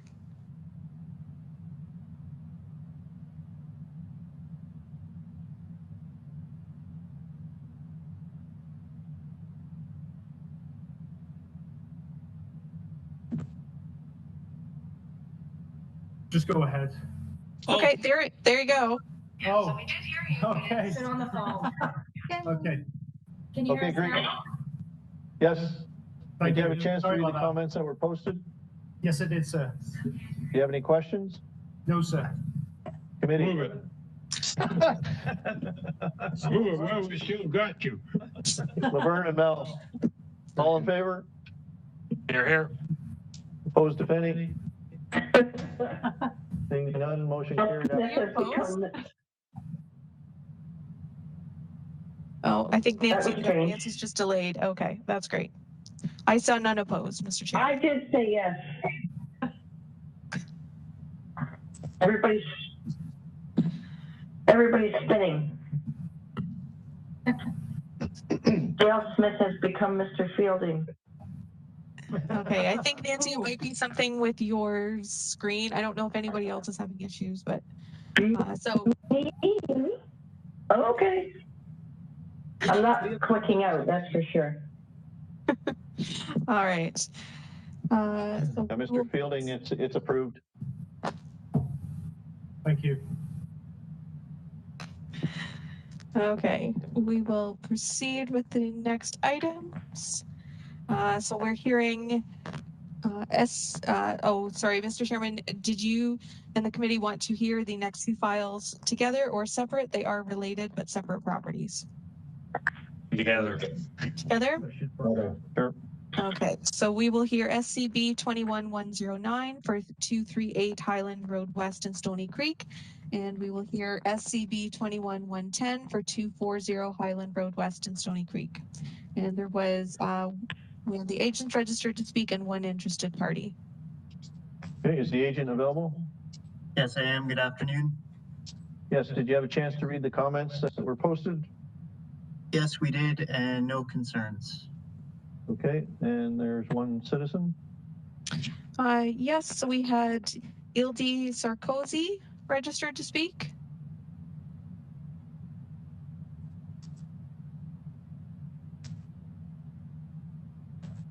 So I don't see them on the call, and I don't see the phone number they had registered with. So if the interested party for this file, Ildi Sarkozy, is available, please unmute yourself and make yourself known.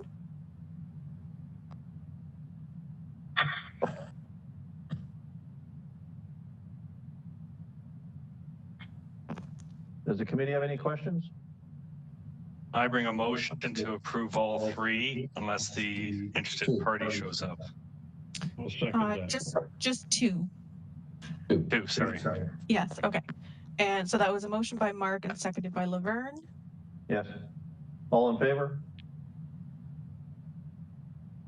Opposed, if any? Seeing none. Seeing none, motion carried, application approved. Thank you, everyone.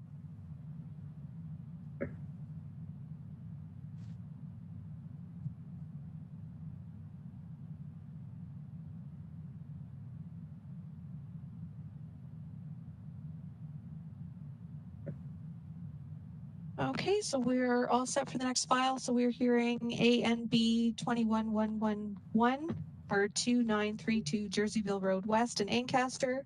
We have the agent registered to speak and no interested parties. We do have staff from Source Water Protection if they are required.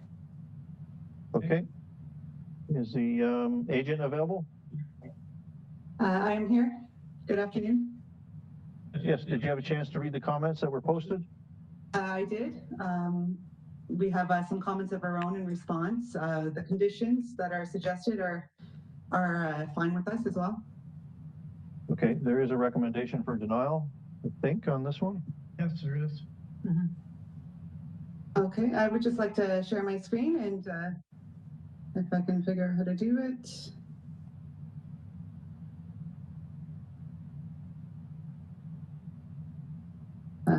Okay, sorry.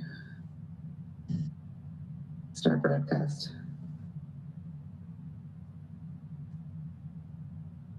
Okay, so I'm just going to pull up an image of the area. It's a little bit out of the way. I'm not sure if all of you are familiar with where this is. Here, with the pin there, you can see where the property is located. Of note is the three neighboring lots. They're all comparable size. Just wanted to point out that that the Severance would be consistent with what is existing there today. Of also note, I would just like to point out how close this property is to the Jerseyville settlement area in blue over here. It's about 500 meters from the area. And our position is that this strip of houses here on Jerseyville is more consistent with the settlement area due to proximity and just lot sizes. And the houses close together. It's mostly residential. Also of note is that in this Jerseyville settlement area, they are encouraging lot creation. Similar clusters in the settlement area are in the subject area. This subject property is actually more consistent because with this area than the agricultural uses. So we feel that the same lot creation policies should apply to this subject property, as in they are more similar. This type of property that we are talking about is not really the type of property that the A1 zoning is meant to protect. I would just want to also show you a street view of the property. So here you have the left side, this would be the proposed lot. As you can see, it's used solely for single family residential. There is a beautiful barn right there, but that's actually a garage. I just wanted to scroll down and, sorry, I just tried to do this on the device. Okay, anyways, as you can imagine by the overview, it's very consistent with the lots that are neighboring it. So I just wanted to also point out that this does not look like prime farmland as city staff is calling it. It's not used for farmland. A farmer wouldn't really purchase this property and turn it into farmland. So we feel like this severance is something that would be ideal for the area, as it's not destroying any current farmland. I would also like to note that in city's comments, they said that the proposed area does not meet the minimum bylaw. It's actually incorrect. The minimum lot area for a single family residential lot in A1 zoning is actually 0.4 hectares, not 40 hectares as was stated in the report. I think that the fact that the bylaw has different zoning for the single family residential properties and the A1 zoning is to acknowledge the fact that within this agricultural area, there are pockets like this one. And it is notable that it does meet all of these requirements. And something also to keep in mind is that the speed limit changes right here. There's a couple signs right here and right over there, which kind of indicates that it is more of a residential area and not agricultural. Finally, we are aware that the city is going to be, is discussing expanding the urban boundary. Things like this that are not going to use any prime farmland should be encouraged. It meets all the bylaw requirements. It's consistent with the immediate character of this area, Jerseyville Road. I think it is a nice complement to the settlement area just down the street, less than 500 meters. And I would like to also add that if city staff has not done a drive-by or a visit, I would like to encourage them to take the time to do so, possibly even table this application so they can take the opportunity to see it. I think that we've all been busy and maybe even with believing that the lot area does not meet the requirements, maybe also changes the opinion on the matter. Thank you. Okay, thank you. I do realize you are outside of the catchment area of the hamlet of Jerseyville, correct? Correct, slightly. Okay. Well, there's definite lines of where the hamlet is and where it isn't, and if you're outside of it, you're outside of it, whether it's 5 feet or 500 meters. So that's true. It's hard for them to add a different area that's not continuous with the existing settlement area to recognize those differences in the neighborhood, right? Yep. We have a question from committee member Mel. I know this area up there, and it is outside of the catchment area. That land is also classified as agriculture. And yes, because you're trying to sever a lot off agricultural land, it's not an amalgamation of farmland. so it's not eligible to get a lot off. So in that area, the 3 lots were off there before, probably severed many years ago when it was able to. So that there doesn't classify under the amalgamation of farmland. So I can't see, and I disagree that the lot could be severed. So I'm not in favor of the lot being severed under them circumstances. I appreciate what you're saying, but the pattern has already been created, the land use pattern. I think that this would fit in nicely with what's there existing. The owners, Greg and Teresa, they didn't create this law pattern, and it's just land that they feel is that underutilized and would make sense to have to make the community thrive a little bit more and add another family to the neighborhood. Probably when the previous lots were severed off, there wasn't a greenbelt plan in place, but now there is a greenbelt plan in place, and that's provincial policy. Yeah. Is there anyone else on the committee that has questions? Yeah, so I have Thomas and then Margaret. I agree with Mel that the horse is out of the barn, so to speak, for that area. Looking at the picture that was posted, if you go down to the right down the road, there are at least 2 more similar houses down the road that way. And when you get that situation and the situation where the land could not be used for agriculture, it does make some sense to allow the severance. I have Margaret. Yes. Okay, so this application does not conform to the Greenbelt plan. It doesn't conform to the Rural Hamilton official plan, and it doesn't conform to the zoning bylaw. So I don't think that we would be able to approve this severance, notwithstanding what has been done in the past. So I would be prepared to move for denial of this application. I'll second that. I'll entertain that motion in a minute. I just want to make sure there's no other questions from any other members. I believe the owners may like to speak and maybe request for it to be tabled. Okay. We do have a motion on the floor. That's I was questioning the committee members for any questions first.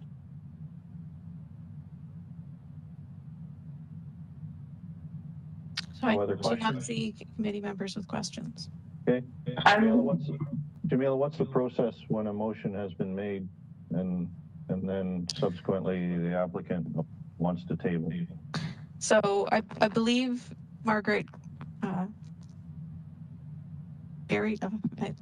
couched. I'm trying to think of the word. There's not a word for that, but she didn't make a motion. She said at the time. So This is whether or not you want to ask for the motion officially, or you want to hear from the owner. This is kind of where it's under your purview at this point. I thought Margaret made a motion. I think I don't think that comments from the owner would change my motion. However, and I don't think tabling it would possibly help, considering all the obstacles in its path. However, if the owner wants to table it to speak to staff again, then okay, I will not bring a motion forward at this time. Okay. Thank you.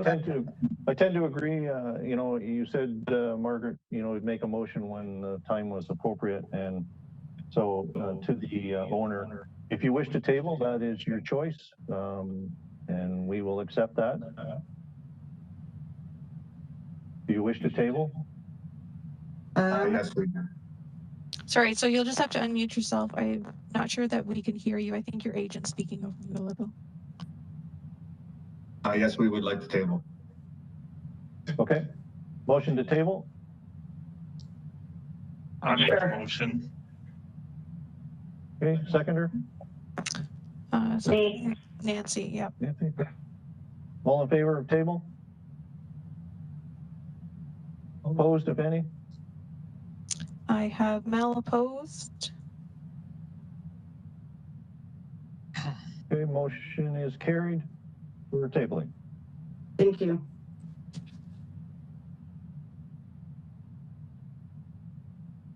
That's become a habit lately, eh? People wait to see where it's going. Oh, I got payroll. Okay, so we're all set for the next file. So we are hearing FLA 21416 for 2408 Highway 5 West in Flamborough. We have the owner registered to speak, and just for committee members' information, there was a request for an additional variance from zoning in the comments package. Okay, is the agent available or the owner? Yes, I'm here.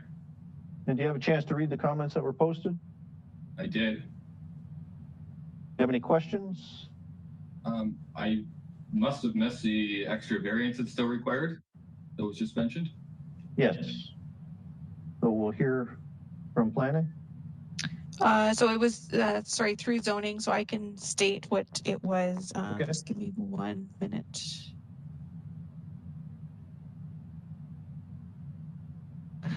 So the additional variance that was requested from zoning was the buildings accessory to a single detached dwelling shall be permitted to have a maximum gross floor area of 229 square meters instead of the required maximum gross floor area of 200 square meters.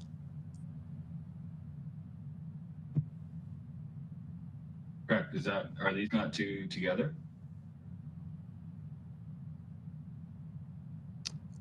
Pardon?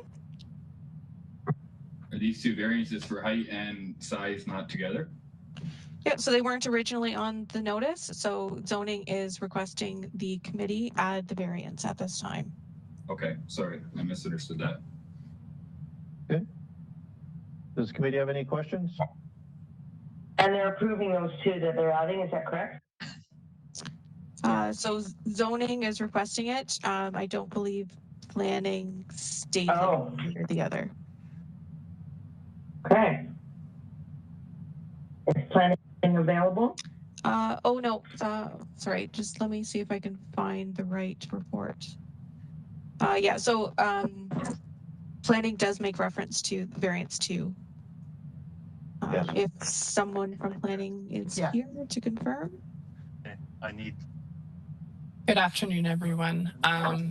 Yes, through the chair, we were made aware of the accessory structure coverage variance, and we are satisfied with what is being provided. Okay. Great, thank you. Committee? Motion? With amendment? Nancy with a motion to approve as amended. Seconder? Laverne? All in favor? Here. Opposed, if any? Seeing none? Seeing none, motion carried, application approved. Thank you. Okay, and we're all set for the next file. So we're hearing ANB 2194 for 2943 Jerseyville Road West in Ancaster. We have the agent registered to speak, no interested parties, and again, staff from Source Water Protection are here if required. Okay, is the agent available? Yes, I am, Mr. Chair. Did you have a chance to read the comments that were posted? We did. We'd only ask city staff to comment on whether conditions 16 and 17 are necessary, given that this house has been there for quite a number of years. If they could comment on that. The rest of the conditions are satisfactory to us. Yeah, I think condition 16 would be as if you're going to build a building or whatever, I think. That's my... This is a severance for farm consolidation, which there's no changes to the property really, other than severing the house off. Is anyone there to comment on 16 and 17 if they're needed? So those comments were from development approvals, and I'm not sure if anyone from development approvals is here to speak to those conditions. I haven't seen those comments before on this type of an application. It amazes me, number 17, that the owner provides a cash payment to the city for the future urbanization. It's like an open checkbook.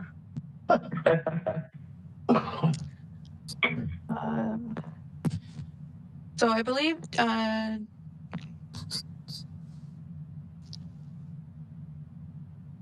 so I don't believe that development engineering approvals are here to speak to this file. I'll move it with those conditions removed. 16 and 17? I second that. Yes. Yeah. I'm a little reluctant to remove financial conditions like 17. But there's nothing going on. We're just. Hey, we're Committee of Adjustment, not the Treasury Department. We'd like to. Well, we'd like to be. Okay, so Bob, you made the motion and Mark seconded it? Yes. Yep. I agree with them that those two are redundant, those two. Okay, all in favor? Yepper. Opposed?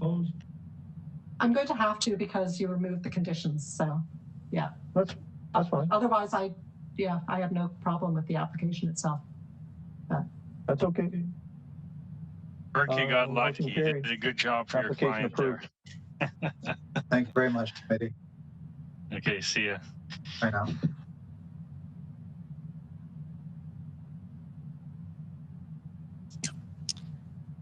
Okay, and we're all set for the next file. So we're hearing FLA 21-421 for 76 Overdale Avenue in Flamborough. We have the agent registered to speak and no interested parties. Is the agent available? Yes, we are. Did you have a chance to read the comments that were posted? Yes, we did. We read through them all and we concur. Thank you very much for looking at this file, and it looks to us like it's all been approved. Points 1, 2, 3. Okay, it hasn't been approved yet, but it's looking that way. I'll move Make it. a motion for approval. Okay. Mr. Chairman, I have about 4 motions for approval. So which one? Okay, well, I'm going to pick Mel and then Mark. Okay. Mel and Mark. Perfect. All in favor? Opposed, if any? Seeing none. None opposed. Motion carried. Application approved. Thank you very much, ladies and gentlemen. Okay, and we are all set for the next file. So we're hearing DNA 21-422 for 118 Victoria Street in Dundas. We have the agents registered to speak and 2 interested parties. Okay, is the agent available? I think that's me. Yes, we're available. Hi. Okay. Did you have a chance to read the comments that were posted? Yeah, we had a chance to read the comments. We've prepared a really short presentation to address them if you guys are prepared to listen. Yep, I just I throw out the question early. If you would like to table it, because I see the recommendation is denial. Yes. But if you have a discussion that you want to have, that's fine. Okay, yeah, we do have a discussion. We don't want to table it at this time, but maybe if you guys could hear what we have to say and make a decision after that, we'd appreciate it.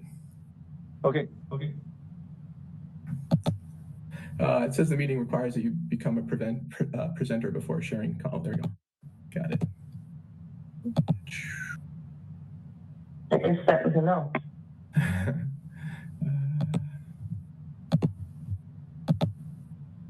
Did everyone see that? Not yet. Yes, Yeah? I can. Yeah. Okay. I'll go as quickly as I can. There are a few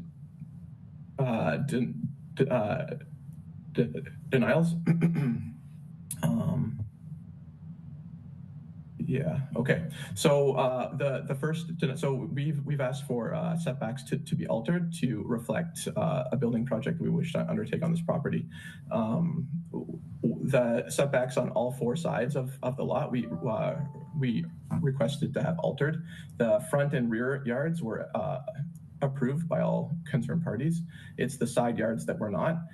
So this variance number 2, which is the east side yard, I think might be partially the result of a misunderstanding. So the city recommended that it be denied.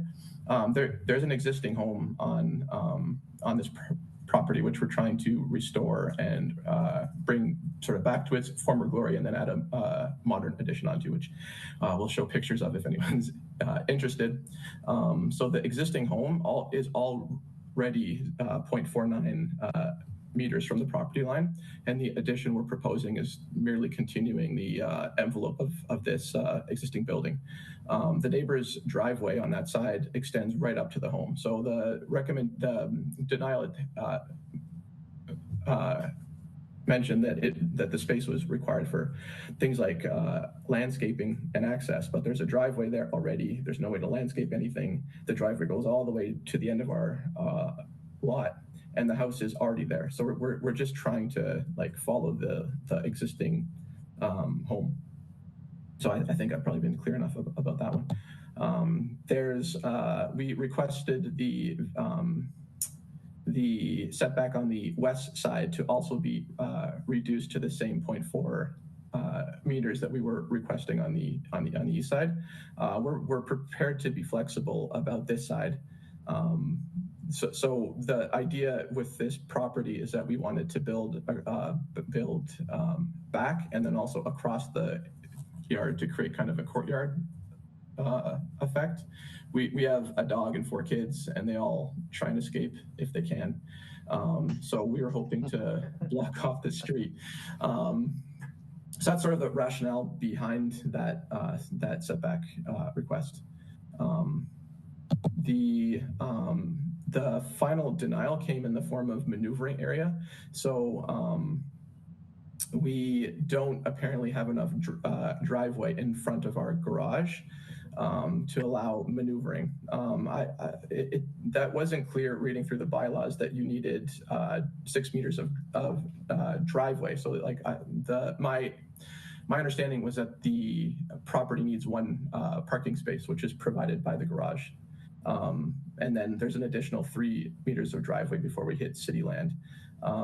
So we would like to have a bigger driveway and push the garage back, but there's a giant walnut tree in the backyard that prevents that from taking place unless we removed it. And this tree is one of the reasons we purchased this home. It's giant and ancient. I have a picture of it on the next slide here. It's a big tree, and we don't want to cut it down. So that sort of puts a hard stop. You can see on the site plan here where the tree is in terms of how far a driveway can extend into our lot and also where a building can be placed. So there were some neighbor concerns as well, which I thought I'd just quickly address. I'm not sure if the committee's interested in hearing these, but I have rationales behind why things are the way that they are, and I just wanted to share those. So the neighbor to the west, where the garage will be, was worried about access to her eavesdropping and also digging close to her existing structures. So as you can see in the site plan, there's only a very small area of space. I'm not sure if you can see my cursor, but there's only a very small area of space where access would be difficult. And I think if it's just to clean eavesdrops, which she'll have to be on our property to do anyways, she can reach with her arms to access that little tiny area that seems to have narrow access. And the other concern about foundations and upsetting her is this proposed garage is going to be slab on grade. So there's very little excavating or digging being done. It's just being built on top of the ground. So that's not something she needs to be concerned about. And then the neighbors across the street seemed very concerned that we were going to sort of permanently use the public parking that's across the street from our home, and we are not going to. We fully intend to park in our driveway and only in our driveway, and so that's just a non-issue. That's not something anyone needs to be concerned about. I have like a few. So in terms of aesthetics and sort of similar buildings in our neighborhood, these are both only a few houses away, and they sort of serve as our inspiration for this project. So kind of marrying old with new, and also a lot of similar kind of setback variances seem to have been granted. Garages very close to property lines, not nearly enough maneuvering space, by the definition that one of our neighbors brought up, but clearly the city granted this variance with the expectation that the garage would be used for parking. So, and then this is just pictures of our lot, in case people are interested, you can see the driveway that runs up along the east side where the house already is, which we're just hoping to continue on. Here's a terrible mock-up of what the completed project might look like, just to give everyone a sense of where things are going and yeah, some elevations, et cetera. So I think I'll stop talking now and we can end this presentation and maybe can hear what people have to say about that. Looks great. You think so? Yeah.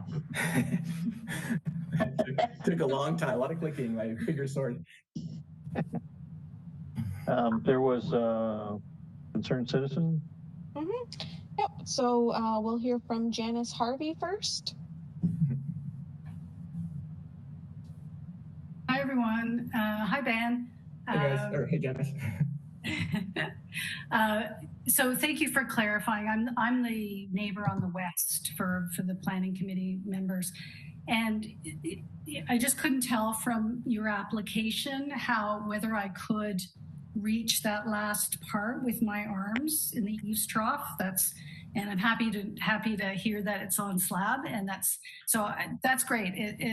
I have no concern. I think what you're doing is great and it's wonderful, and really looking forward to having you as neighbors. But as I said, I just needed to be able to reach to clean out that one part of the eaves trough, and if you feel that my arm is long enough and it's okay. That'll take.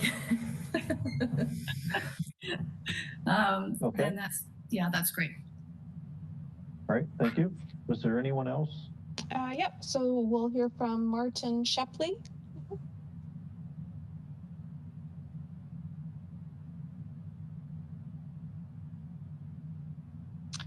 So it does not appear that they're on the meeting. I don't see them, and I don't have a phone number registered for them. Okay. Committee, questions?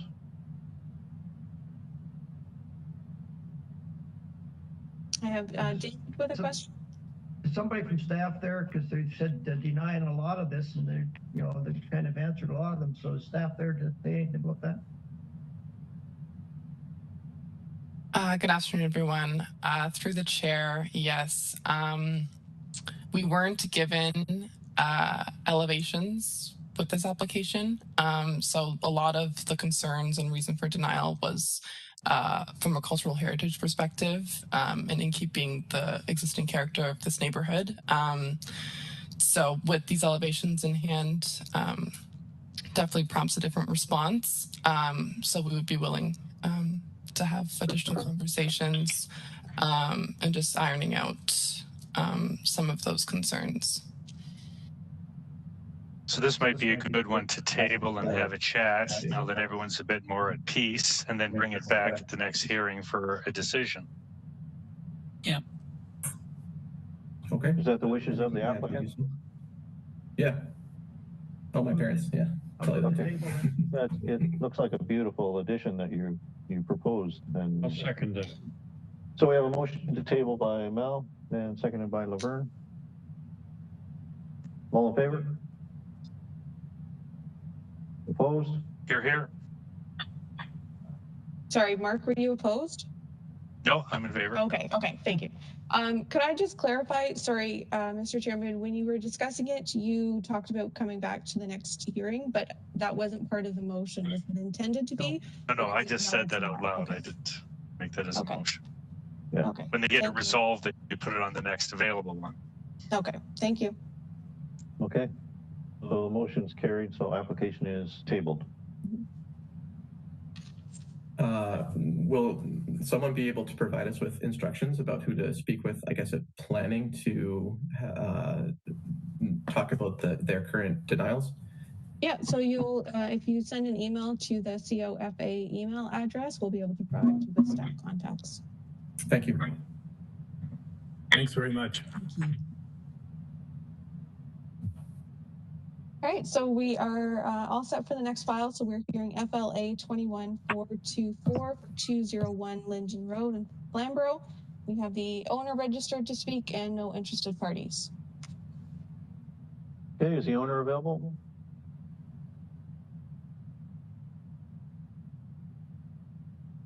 Is that done? There's no microphone beside that person Greg McPherson? on there. I see a Greg, but there's no microphone.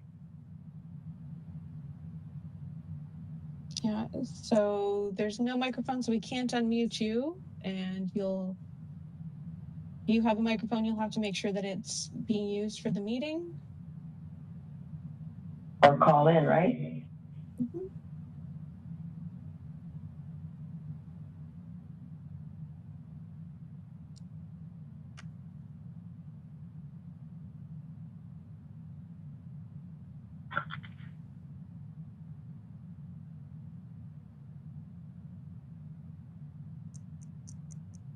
Can we do the next one and then come back if they can call in? Yeah, sure. We can move on to the next item. Mr. McPherson, you'll just need to resolve your microphone issues.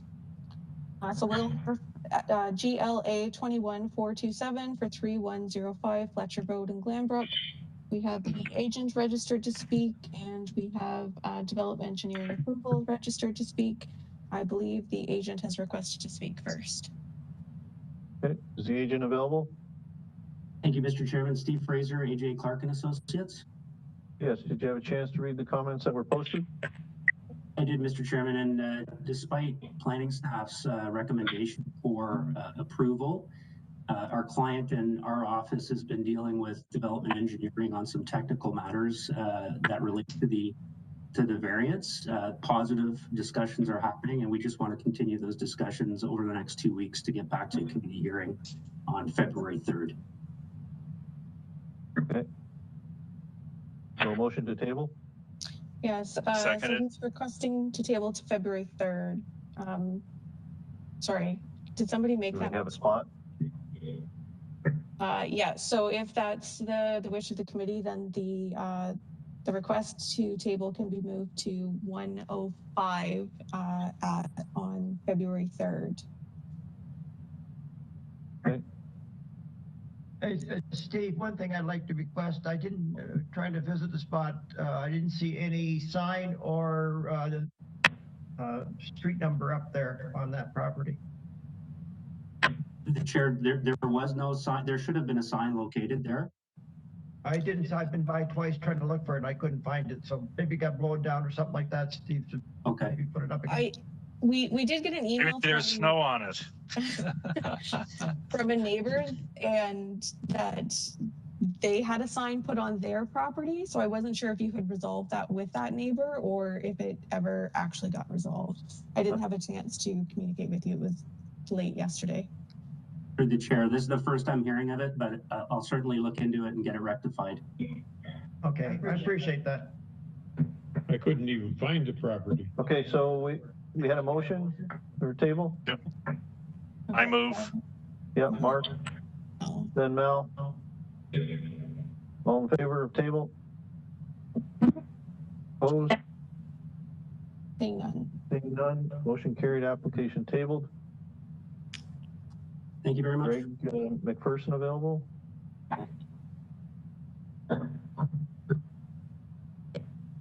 Is that Greg? Can you wave? Is that you?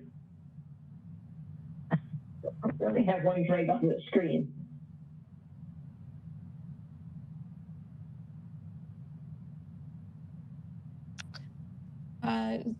Greg, maybe if you have an objection to the committee hearing your application now without you being able to provide verbal comments, if you could indicate. Otherwise, they can hear your item and then make a decision or not make a decision as they choose. Thumbs up or thumbs down?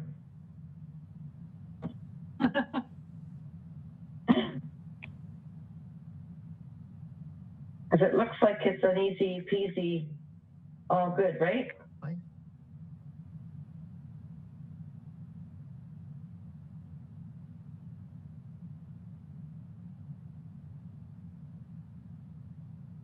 Nope.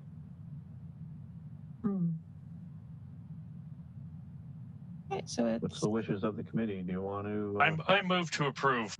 If he doesn't want it to be approved, he can appeal his approval. we have a seconder for that? I'll second it. Bob? All in favor? Opposed? Sorry, David, were you opposed? No, okay, thank you. So none opposed. Everybody's in favor? Okay, motion carried, application approved.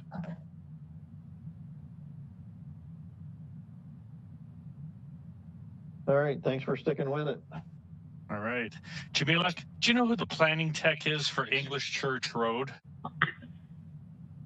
Not off the top of my head. I think I would have to take a look and see. Could you email it to me tomorrow or something, please? Sure. Probably Charlie. If you remember. No. If it's rural, it's probably Morgan Gowan. Yeah, so I think it depends on where the address is. Actually, can I give it to you? Because I need to tell someone. It's Sure. 7015 English Church Road. 7015 English Church Road. Okay, I'll look for who it is and then I'll send you an email about who it is. Thank you, dear.